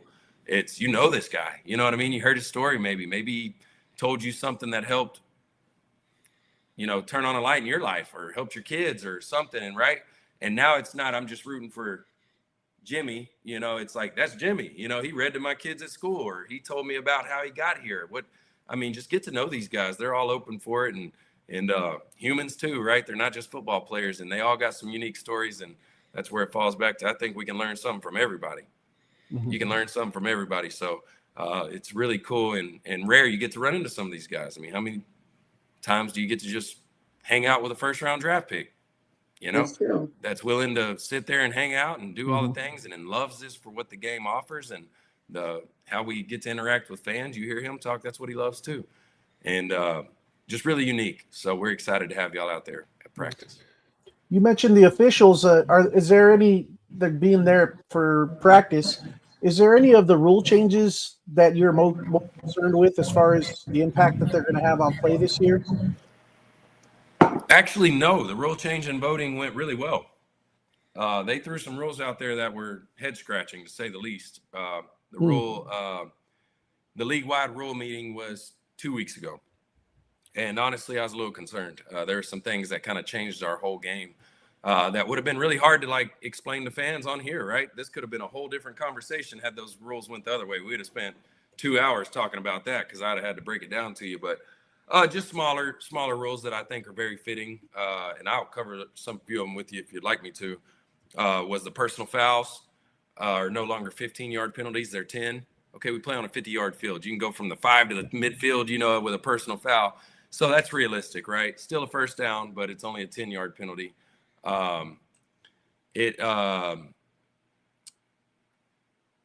They made a rule where, what was the other one? There's only a few. About blocking the linebacker in the box with a motion man. Mm-hmm. There was a really, really tedious rule last year. You had to hit him at 90 degrees. Well, you and I all know right now there's no way to dictate 89 and 90 degrees, right? So 89, you're illegal, but there's no camera angles. Yeah. So they got rid of that rule. So you're able to block him. Just, motion man can't cut the defensive players. And then this year, what they added was personal fouls, right? Unsportsmanlike conducts like that. It's a penalty, of course, the 10 yards, but the player has to sit out a whole nother play. Yes. So he has to leave the field, sit out the field. 2 of them, you're out, typical. But, a little bit of punishment there, and then crack down with the TV deal, which is a huge deal. Yahoo Sports picking us up this year. Just uniform, right? Guys being in uniform, looking the part. They will not let you on the field if you do not check the uniform, code of conduct there and check all the boxes. So it's not just a warning or, hey, you can't wear that next game. No, it's professional, right? We want to get those type of deals, the TV deals. Well, guess what, fellas? Guess what they do in the NFL? It's uniform. Yep. Like, this is what it is. There's no neon green this and that when you're red, white, and blue. So that's going to be huge, which I love, man. I love the professionalism. You're a pro. You're a professional. That's awesome. That's really cool to say beside your name. So treat it as so. You know what I mean? You're going to be a little different. You might not be able to do the same things you did in high school or maybe college. It's a different level. It comes with different responsibilities. So one of these rule changes or points of emphasis that I love, they have decided, I was just reading this earlier today, that the feet of the linebacker, oh yeah. if they're placed where they belong, Yep. even if they're leaning forward, Yep. which used to be a penalty, you used to not Yep. be able to lean forward. You had to be Yep. stationary and rock back. Yep. I never understood it. They've gotten rid of that. They can lean Yes. forward as long as their feet are where they Are belong. stationary. Yep. They As can do long as whatever they're they need 5 to do. yards from the line of scrimmage, on first through third down, fourth down, they can be anywhere. So if it's 4th and 3, they can be at 3 yards. They can move as the chains are, right? If it's 4th and 1, they Right. can be right up on the line of scrimmage. Just to clarify that for some fans. But yes, as long as their feet are stationary, they can be leaning, doing whatever when the ball's snapped, as leading up to the ball being snapped. And also with that, they took away that little marker. I don't know if y'all paid enough attention to see Yeah, I that. saw that. Yeah. Really just Not- got in the way at the end of the day, because you can always review that. Was he 5 yards or not? But I get why they did it, to try to. It really helped on the fan end or the broadcaster end, which I did last year. It really helped to see that marker on Right, the field. right. Rather Rather that's than going to just be kind counting of the a line. Yeah. That's going to be kind of a bummer to see it gone. But I also Yeah. understand it's a whole extra mechanic It that is. referees have to pay attention to. And there's a few And- times the ref's struggling to pick it up and then picks it up and the line's already lined up. Now they're backing them up and slapping it down. Really, like you see these rule changes are just better for TV quality. You know what I mean? Right. Flow of the game, all of those different things. And what's really cool is now these guys, that have been pros or trying to be pros, because we do have guys fresh out of college as well on the team. The TV deal is awesome. All the sideline interviews all week, they have scheduled time slots to talk with the broadcasters of the week, right? So I hate that Phil and my man Ralph ain't gonna be up there. I really do. Y'all did an awesome job, and I mean that. I'm not just here to gas you up. Y'all did a heck of a job, man. The best in the league, I'll say. They're bringing in their own crew or whatever with Yahoo, which I get. They got their guys, but they are making it a focal point to, get to know these people in true interviews. Could be up to an hour long. Tell them about their history. That way, when the game's going on, they're kind of telling about them, and it won't just be, because they're strangers to us, right? Phil and Ralph had a front row seat to everything. They could be at practice wherever.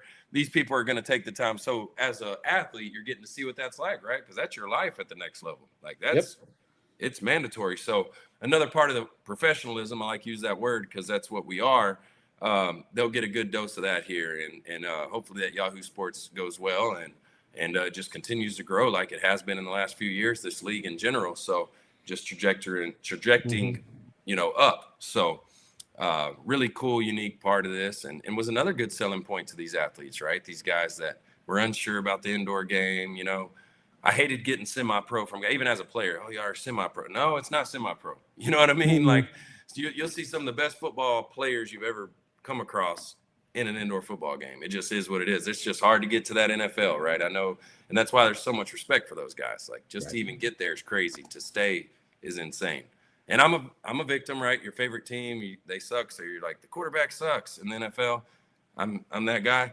Well, no, he's a spittle. No, easy, Phil. I don't want. Who are you? Who is your favorite team? That little Out of sign curiosity. you got back there, all them little signs you got back there in the back. Those are your guys too? Those are my guys, man. Good to hear. Yeah, love the Cowboys. But, it just shows that is a tough league, and those guys are, under a lot of scrutiny, just, rightfully so. They're making millions of dollars, but it is a very respectable league, though, and very, very tough to get into. So that don't mean they're the only football players in this world, though. That's why I tell people this is pro ball, and you get a little sprinkle of some of them that have been there, and you also get these up-and-comers that it's really cool to see their stories pan out, like some of the ones we've seen in the past years leave the IFL and make huge impacts at the next level. Well, Coach, we really appreciate. We're really excited. Glad. Sorry if I talk so much, man. Y'all knew better calling me in on this thing. No, in fact, I want you back. I want you back Absolutely. maybe Yeah. before we get started with the season, but certainly as we get into the season, I know you'll be busy, but we want to talk to you regularly. I know James Palmer just asked about, hey, is there going to be a coaches show this year? I know that you're going to be concentrating on some other things. Can I pick at James a little bit right now? Sure, go for it. Sure. It's all love. Is this guns up, James Palmer, or guns down? I saw something guns down the other day. Ooh. Which James Palmer is it? There might be two of them. He's on board. I'm He's joking. on Guns board. up, James Palmer. We're gonna make you proud too, buddy. I just had Guns to up, baby. Just know that's my personality. It's no shots. But before I go, thank y'all. This is what makes this game so special, man. I knew it.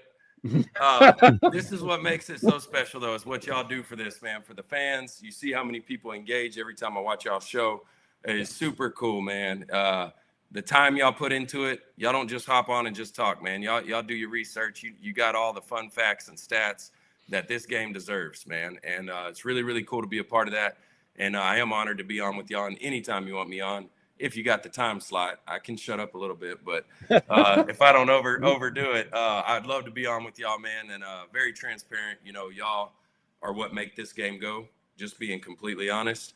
The fan base, the podcast, all of that makes this whole thing go, right? Without that, what is it? We're just out there running around tackling each other, man. So the support from y'all and how y'all help spread this and give us things able to share. And, you know, social media is so big nowadays, man. I really do genuinely appreciate y'all, all three of you. You've been great for this game. I love the uncomfortable conversations when y'all have them during this. No, it is awesome, man. I'm all authentic. I mean that. There's no such thing as uncomfortable with me. You know, it's all good. So, well, whenever Thank you. if we get into the first half of the season and we're looking at like only 1 or 2 wins, maybe it will get really uncomfortable on well, the show. hopefully we don't have that conversation. I hope so. But don't ever hesitate, man. I love how y'all are straight shooters. There's a lot of BS going on out in this world today, and some used car salesmen, if you will. But love it, man. Sports is all about transparency. The eye in the sky don't lie. Just remember that. Right. So that's why I appreciate honesty, man. But thank y'all. Really Thank you. thankful for you, Coach. Appreciate your time. Guns Yeah. up. Guns We're up. Guns excited. up. Hey, fans, March up. 29th, get out there to the Freeman Coliseum. Yeah. We get to host Tulsa. It's going to be a fun one this year. Looking to have the whole city behind us. Got Yahoo Sports picking up that first game. So it's going to be a blast. We need each and every one of you, though, to make this thing go. So we're going to give you something to be proud of. All right, thank Very you. cool. Thanks so much, Guns Coach. up. Well, there he is, Coach Jonathan Bane. Woo! Boy, that was good talk. I'm glad Yeah. we had him on. We generally start off the season with the head coach. I True. know we've done that the past 3 years. Mhm. And I have never been quite as excited about a season as I am. Look, the guy's motivational, and I talked before he came on about that being a big deal to me, and he's saying what I want to hear. Mhm. You know, we brought in some great players over the last couple of years. Oh, But yeah. they were great veteran true. players, and we had to have these conversations because the league limits our veterans. We had to have all these conversations about how are we going to make this work and how's it going to be.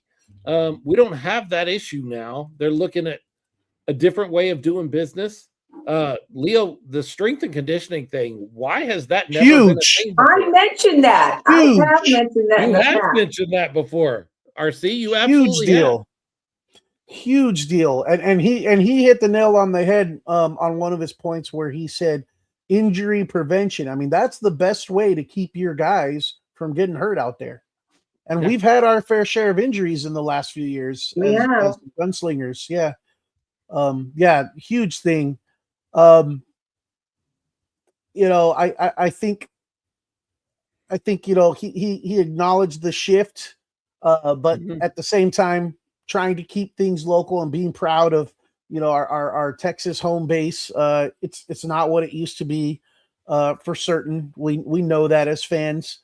But on the Kali Rashad thing, I got to mention, because I've seen some comments and some crying and some feeling sad. Look, everybody knows that I love Kali Rashad, the player. That's my favorite football player on the planet. I maintain that statement to this day. If Kali Rashad not being signed by the San Antonio Gunslingers at this point was a team decision, it would break my heart. Yes. Absolutely break my heart. Yep. I would be heartbroken and distraught and uncertain. Torn is a good word. But if that's a Kali Rashad decision, right, then I count myself as blessed for having had the opportunity to watch number 5 play in the red, white, and blue. Yeah. And representing our San Antonio Gunslingers. If it's a Kali Rashad decision and his body, things with his body, and I'll say this, I hadn't really gone public with it because I don't know what he's thinking or what he's doing, but since Coach said it, I can reaffirm. I had a conversation with Kali Rashad near the end of the season, past the end of the season, but close to the end of the season, and kind of hinted at, looking forward to seeing him next season and what his thoughts were. And his response was exactly that. I'm going to see what my body tells me. Yep. I've got to start. I'm at a point in my career where I got to listen to my body, and I don't know at this point.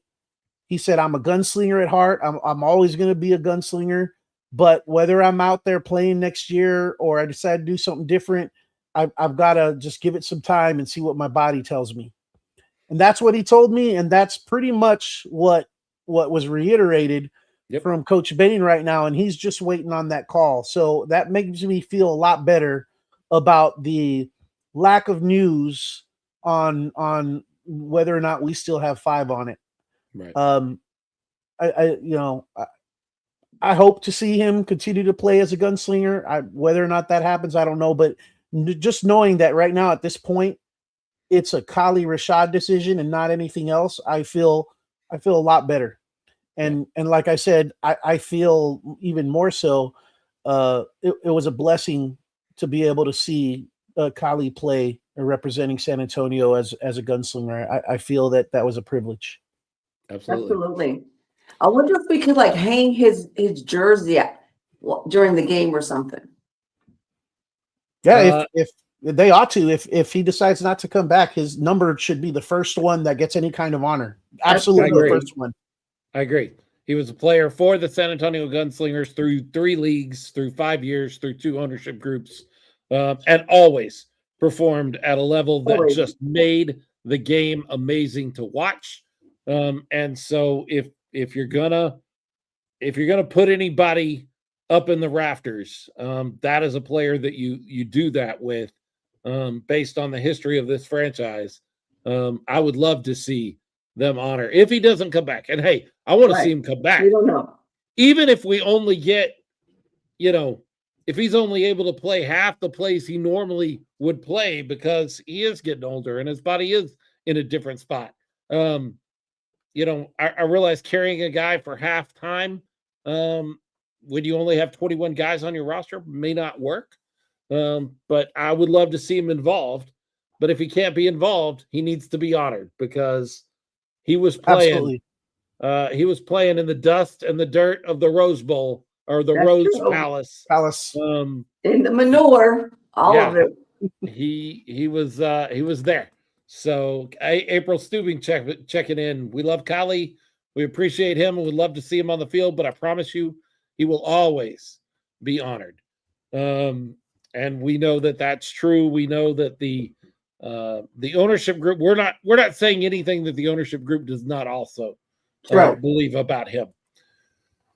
I love the coaching staff that he's putting together, and what I love about it. So we've done this before. We've gotten a big coaching staff with big names on it, and we brought in, a genius in Tom Manas, and he brought in James Fuller, who was a coach of the year in the NAL, and he brought in big names, and that just didn't work out for us.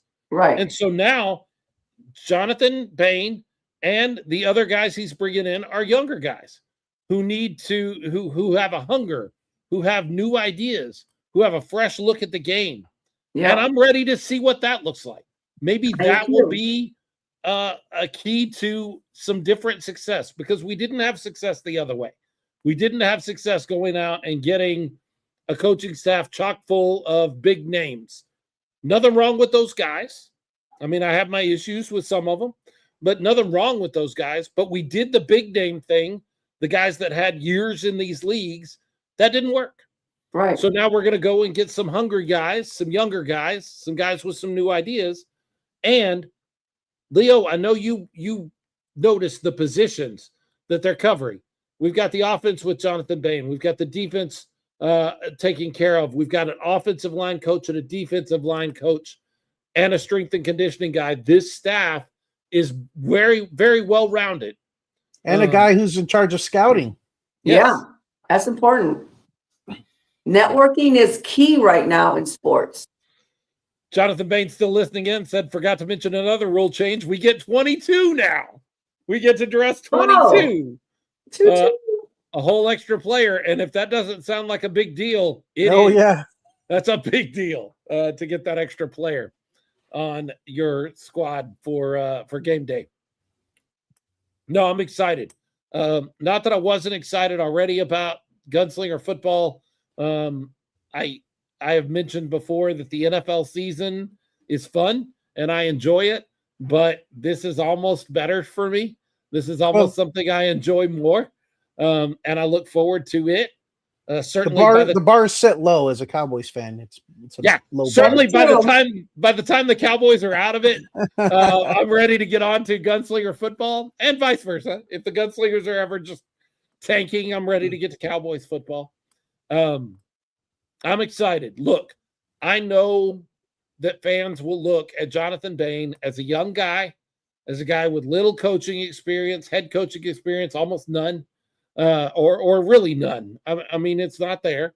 Well, I mean, he was coaching, but he wasn't the head coach. He didn't have to step in and take it all on his shoulders, and that's a different sort of thing. Young guy. And then I know, look, he said he likes the uncomfortable conversations. Let's just point to the fact that now with his personal life, he is becoming part of the family in a very real way. With Morgan and him being, getting married, he becomes part of the Gunslingers organization in a different way. And so I know there's some people that look at that situation and they go, well, obviously. I don't know that anybody could listen to what we just heard and then still go back and say, well, yeah, he got this job because, family stuff. No. And nepotism. If you know his history, you know that's not a true statement. I would counter that and ask any of you fans, like, raise your hand. How many of you would like to actually work for your father, your in-laws? And, like talk about being under pressure 100% of the time. Right. Like, yeah, no, I don't think that was, a goal in mind. That's just life. Things work out that way. Right. Yeah. So, So, I mean, I've heard it. I've had people reach out to me outside of San Antonio and go, isn't that convenient? And I'm like, man, you don't know this guy. You have not had the same conversations with this guy that I've had. And hopefully in the last few minutes, they've heard some of what we've heard for the past year and really longer. Like we've known of Jonathan Bane long before he ever became part of the San Antonio Gunslingers. Back when he was a quarterback, I can still remember being in a hotel room in Corpus Christi and turning on an Orlando game where Jonathan Bane was the quarterback of the Predators and got injured, and I was heartbroken. I'd never had a conversation with the guy, knew nothing about him, but he went in head first in what really looked like an ugly thing. And it was something he had to recover from for a while. But he got injured, and I was a guy that knew nothing about him and, knew I respected him as a player. And I was just heartbroken for him and for all that meant. It was James Palmer saying that was tough to see. It was tough to see. Mm-hmm. And it was even tougher because it was somebody that I respected and I really liked, even if he had never played for my team. And Jonathan Bane is a great guy. He's a great leader. We saw that last year, and I think he's going to I think he deserves a shot to be a head coach. Will he be a great head coach? Well, that remains to be seen. I can't tell you that right now. But I'm positive that this was a good move for San Antonio, for the Gunslingers, and for the organization. I'm all in on grabbing the new guy. I don't want to retread. That's true of any of my teams. When the Cowboys made the decision to go with Brian Schottenheimer, I originally was very upset because we didn't get a name. We didn't get somebody that, has a history as a head coach. Man, I was wrong. Brian Schottenheimer is a solid guy. He's a solid head coach. Will he win Super Bowls? I don't know, but he's solid. I'm happy with him as a coach, and I'm done with retreads. I don't want to go get, less more. I don't want to go get a guy that's coached in this league for 15 years. I want something new. I want something fresh.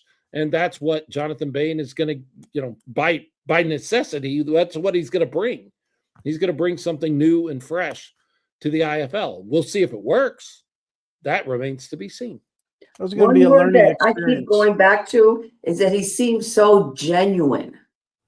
That we didn't see that with previous coaches, in my opinion. Luke Cage on YouTube says not all sexy hires are the best hires. You could not be more right. You could not be more right. I've seen in all of my sports life, usually the guy that they hire that's a big splash is not really worth it. Watch NHL hockey and see how many big splash coaches are not worth it. It happens all the time over in that sport. And it happens a lot in our sport too, in football, in the NFL. For every big splash coach that works out like, I don't know, what's a good example of that? Well, Sean Payton. For every big splash coach that works out like Sean Payton did for Denver, there are about 10 or 12 big splash coaches, names like Dennis Franchione. Mm-hmm. Big splash coach for the A&M Aggies, never did a thing. Never was worth anything for the Aggies. There's a lot more of those stories than there are the big splash coach that comes in, the Pete Carroll that comes into the Raiders. Oh, he's going to change the way the Raiders are. No, that's he's just not. the Raiders. The Raiders have been a Raider. That's yeah. No, it's a trend that you see at a lot of levels. You bring in newer, younger coaches. They have different ways of doing things. They're a little more progressive.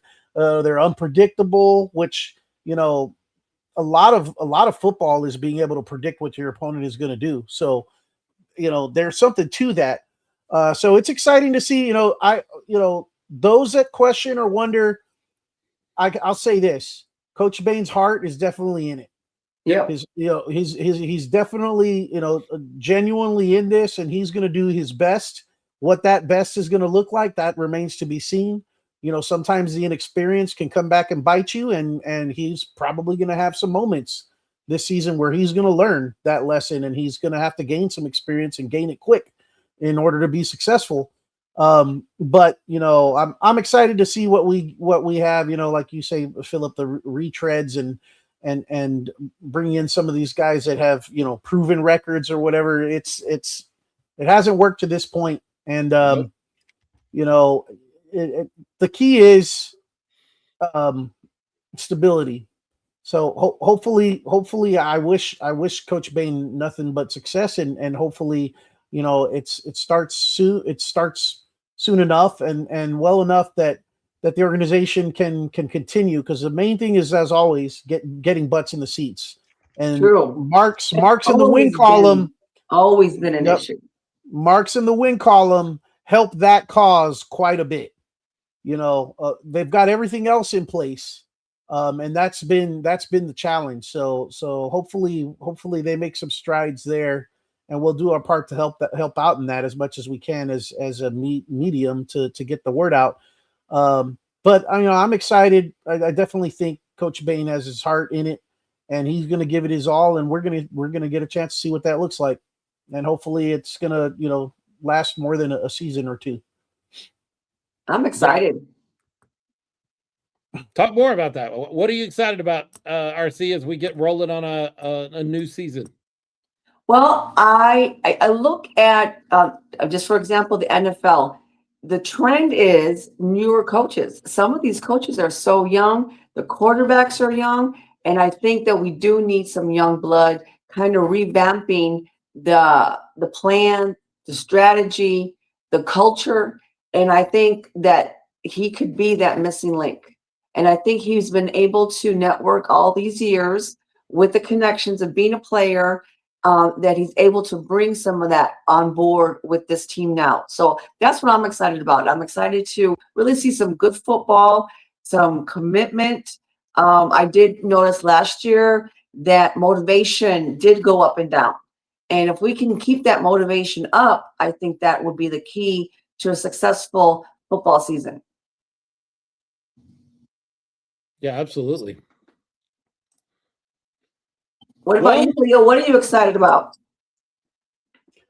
I mean, I'm excited to get down on that wall and root for our team and root for our guys out there and be loud and obnoxious to the visiting guys, because that's what we have fun, right? We have fun with our fellow fans and ringing the cowbells and yelling at the players and being part of the experience and cheering on our guys and interacting with them between plays, and just the fan side of it. Like it's just there's nothing like being a fan and right on top of the action that we get in this league with this team. There's nothing like it. I can honestly say I haven't experienced anything like that, having been to several other leagues and types of games and everything. There's no experience quite like this, and it's just a great time, and I'm really looking forward to it. Are they going to ask me to do the coin toss again? Practice I don't know. now. They might. Start practicing now. Yeah. So if you see, Philip, if you saw Morgan Stubing's comment, she says, thank you all for the love and support. And as far as father-in-laws go, James Stubing is one of the best to work for. I love that she says that. James Stubing, a excellent guy. I mean, great. It's been a real privilege to be able to become really friends with him and talk to him the way we have, and the connection that we've been able to get with the team is a lot because of the type of person that James Stubing is, and we will always appreciate that. But for the most part, most people don't want to work for their in-laws. I mean, that's just the usual thing. I don't. I don't.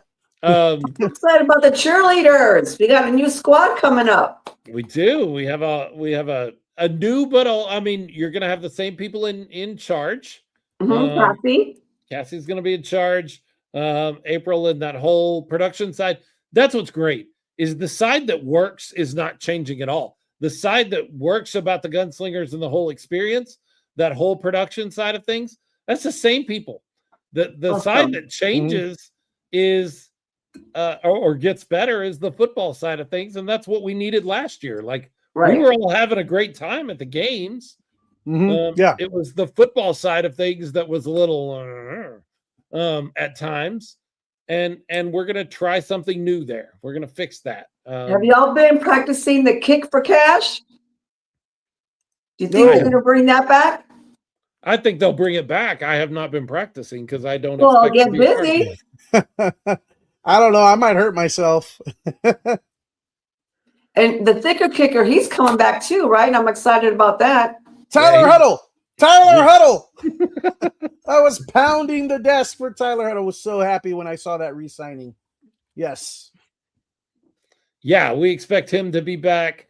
We expect Joaquin to be back. Although you heard, what did you have to think? What did you think about that particular conversation, Leo? Which one? Quarterback. With Joaquin. Yeah, interesting. Very interesting. I get the philosophy of everybody, your job is never safe. There's always someone gunning for your job, and you got to stay on top of it. But at some point, you have a guy that has talent and shows promise and does enough things where you can feel comfortable and saying this is this player's job to lose, not necessarily this is still their job to gain. And for whatever reason, that's not Coach Bane's philosophy. I don't know if that's just the way he's approaching things to try and get the best out of these guys with training camp coming up or whatever. Interesting approach. I would have expected, Joaquin Collazo to come in and he's QB1 and it's his job to lose, but we're going to push. We're bringing in talent that are going to make you not be comfortable with that. I'm all for that, but it's the coach's decision on how that plays out and how that works. So I did think that was interesting. I don't hate it, but I don't love it either. We'll see how that works. Yeah, I mean, I made no secret last year at the end of the year, I was all in on giving Joaquin the inside track for camp. I said going into camp, he would be my starter, but that doesn't mean he would be my starter coming out of camp. It's still a job that you have to win, you have to compete for, and if they bring somebody else along in camp that gives them a better chance to win, as much as I like Joaquin, and I think that he did a great job last year under a really terrible situation, and Coach Bane kind of highlighted that for us. It was not a great situation to come into, and Joaquin came in and performed in that situation. That shows me enough to give him the inside track as we go into camp and go, if I have no one else that I bring in, at least I know I have somebody that I feel comfortable with as my starter. So it's a great starting point for that bar to be set there, and that's there. I love this. Tyler Huddle is giving out kick for cash lessons. Yay! He's doing it right now. If you could teach me how to do that, Tyler, without hurting myself, hey, let's do it. He's going to do it right now until the ownership finds out he's doing that, and then they're going to, they're hey, like, whoa, hey. You can't be giving away our money like that. You can't teach them how to do that. Oh, I'm excited. I'm looking forward to is the merchandise. Yes. Yeah. Wait to see the new jerseys. Different styles, the themes. I'm ready to buy more costumes. Yeah, Jordan mentioned earlier, fresh merch line coming soon. 8 new game ball designs. Wow. He said he could send those to me. He hasn't done that yet, so probably won't make it on this episode. But here in a couple won't be this one. Back, it might be like that. Like there might be one like that. Yeah. And then New Jersey designs coming soon as well. And we're always excited for jerseys. My credit card is not excited for jerseys. It is a little scared of new jerseys, but I'm excited. Yep. Yeah, you got your, for sure. your we gotta have our tournament again at the end of the season like we did last year. That was a lot of fun. Jordan Stuving saying Tyler can also teach you how to skin a buck or run a trout line. Don't doubt it. Yep. Country boy can survive. A country boy can survive. I'm excited. I'm ready for a new season. We're gonna be back, but we won't be back, I don't think, next Monday. I think we're gonna take it slow here as we head toward the new season. There's not a ton to talk about until we really get onto the field. So we will be back, I think, on the 15th. Is that right? 16th. I should have a calendar pull up. 2 Mondays from now. Next week is spring break. Right. The 16th. Yeah, and we're going to take spring break. We get a spring break too, folks. We're going to take spring break off. We'll be back on the 16th, and we'll talk more about Gunslingers football. By then, we should have a real clear picture of a lot of things, where to watch games. Although, breaking news here, you heard where we're watching game. Well, y'all aren't watching game. Y'all are watching game 1 from the Freeman Coliseum. That's where you're watching game 1. But those of us that might not make it to the game, again, Palm Sunday, big Sunday for us here in the church, and it's Caleb's birthday. He's going to be 2. Can you believe that? Cute. Can y'all believe that Caleb is going to be 2 years old? I cannot believe that. The season starts. It seems That's like crazy. He just came along just days ago. Now he's going to be 2 years old. But we get to watch that on Yahoo Sports, according to Coach Bane. So that's exciting. Speaking of Coach Bane, said Tyler Huddle has a run for his money for thicker kicker tag. Naz signed a kicker that checks in at 5'5" and 280. Whoa. That's pretty short and rotund. Our thicker kicker's better. Yeah, Always. for sure. Yep. For sure. Much better. April's sending me, Jordan says April's sending me some game ball sneak peeks right now. We'll get them out there, but it'll be next time. Now, this is what you call a tease in the business. You got to check in with us next time to see what the new game balls look like here on the 16th when we come back. By the time we come back, Leo, the IFL will have begun. The season will have started for 4 teams by the time we come back. That's how quick things are happening. We will have just started camp that weekend. Wow. But the IFL as a whole will already have kicked off. And we'll be on our way to a 6th season. We haven't mentioned, I think I mentioned this right at the top of the show, 6th season for the San Antonio Gunslingers, also the 6th season of the Smoking Guns podcast, which means we've been doing podcasts for 7 football seasons over 8 years together. Wow. Oh my gosh. Because we had a season of Commanders football back in 2019, and we are going all the way through now 2026. So if you do the math on that, that's that sounds like 7 years if I do the math. But we started, I think, in late 2018 before the Commanders kicked off. Right. Very late, 2018. We've been together a long time. We've been friends, and we've been excited about football. And I get to come down there and be excited about football with you guys this year. Awesome. I'm Looking not forward stuck to up it, in the Phillip. rafters. I get to come down and bang on the With the wall. common people. Yeah. I get to slum it. Come down there on the wall with the common people do not sit along the wall. Well, I'd like to raise a glass if we can all do like a cheer to both of y'all for making the 6 or 7 years so enjoyable. From someone who started off not really knowing a lot about football, but loving it because I'm sharing it with y'all and all the fans. So cheers. Cheers, RC. Here. Indeed. Cheers. Indeed. It's been a great experience. I really love it. Like I mentioned near the beginning of the show, we're moving up to North Texas, which will take us out of South Texas for the first time in nearly 2 decades. I'll be back home where I come from. And that's news. Keep an eye out for a Ricky Bobby long sleeve jersey. First one of 2026. If Nice. you're first, you're last. That's news. That's fun. I can't imagine not getting excited about the San Antonio Gunslingers season, no matter where I am. And just because I'm up in North Texas doesn't mean I won't make some probably ill-advised trips and some late night drives back to North Texas to see some Gunslingers games before church on Sunday. That may not be a smart idea, and my wife may give me a hard time. Definitely will give me a hard time.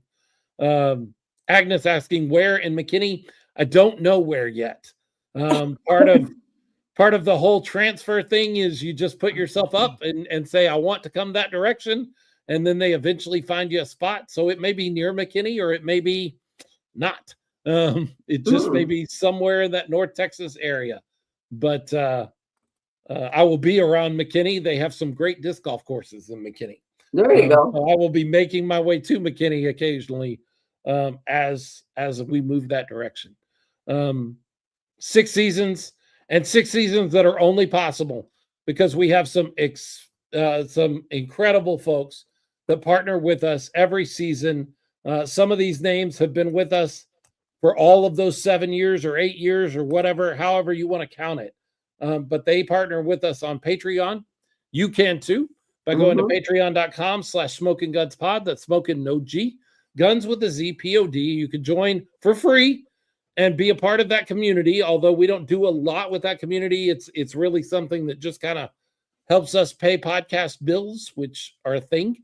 But you can also join for $5, $10, $20 a month and help us make the show go. Those folks that have been with us for longer than I can remember, most of them, Mo and Iris Ferrante, Kim and Greg Nelson, James Stubing, Jordan Stubing, Jay Washington, James Palmer and Jessica Palmer, and Alfred Rodriguez. Always lots of love coming from us, because we wouldn't be able to be on this platform talking to you without those folks helping us make this show go. And you can be a part of that group as well if you would like to. Join us at patreon.com, Smoking Guns Pod. We are also on all the social medias. You probably know that because that's probably how you found us. But we're on all the social medias at Smoking Guns Pod. Smoking no G, guns with a Z, P-O-D. Well, guys, it's begun. Season 6. Yeah. Yahoo! A whole new season, and we're already looking forward to the end of the month, March 29th, 3 p.m., I think. Is that right? In the Freeman Coliseum? We got some early kickoffs this season. Quite a few of them, actually. That's good. Yeah, I kind of like that on the Saturday games. I love the 3 p.m. kick because it means that games are over around 7, 8 o'clock. Yeah. Gives me a chance to get back up to get back down here to South Texas or back up to North Texas by the end of the season, probably. Yeah, I'm happy with. I know somebody earlier, I think it was Jay Washington, said, "Man, these 3 p.m. game times don't do me any favors. I might have to miss some games. That's a bummer." Yeah, that's a bummer. But we're getting ready for a 3 p.m. kickoff on March 29th as the San Antonio Gunslingers finally open up the season with a win against the Tulsa Oilers. Oilers, right? They're not the Drillers. That's the Major League. The Oilers. Baseball. That's the minor league baseball team. Yeah. We need a win against the Oilers. We were supposed to have one last year, and that didn't work out. But, man, we can make that happen this year. We can sure just go out there and start the season off right with a win on March 29th. We're going to do it. I can feel it. Guns up, people. Guns up. Well, with all that being said, when it comes to the best indoor football experience, you don't find it in Tulsa. It is not over in Vegas, not down there in Jacksonville or in the new Orlando Pirates digs, wherever they're going to be. The best indoor football experience. When it comes to finding that, the 210 has got something to say. Bang, bang.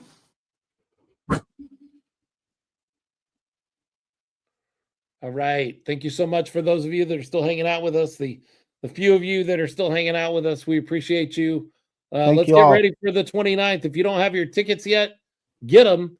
If you need to get your tickets, I should have done this during the show. Oh, yeah. I have this fun new toy. If I can find where it is, you can follow that QR code right there. If you're watching live, or if you're watching the video after, you can scan that QR code and get directly to the tickets. And if you're not sure what the schedule looks like for whatever reason, boom, you got another QR code right there that will send you to the schedule. Boom. And you can get tickets off of that as well. Appreciate you guys for hanging out with us. We're excited to be back. We're excited for a new season. Can't wait to see how everything goes. Let's get this party started. We'll see you guys in a couple of weeks where we'll have some game balls to show you. Excited to show that off. We'll see everybody soon. Bye. Thanks, y'all. Thank you.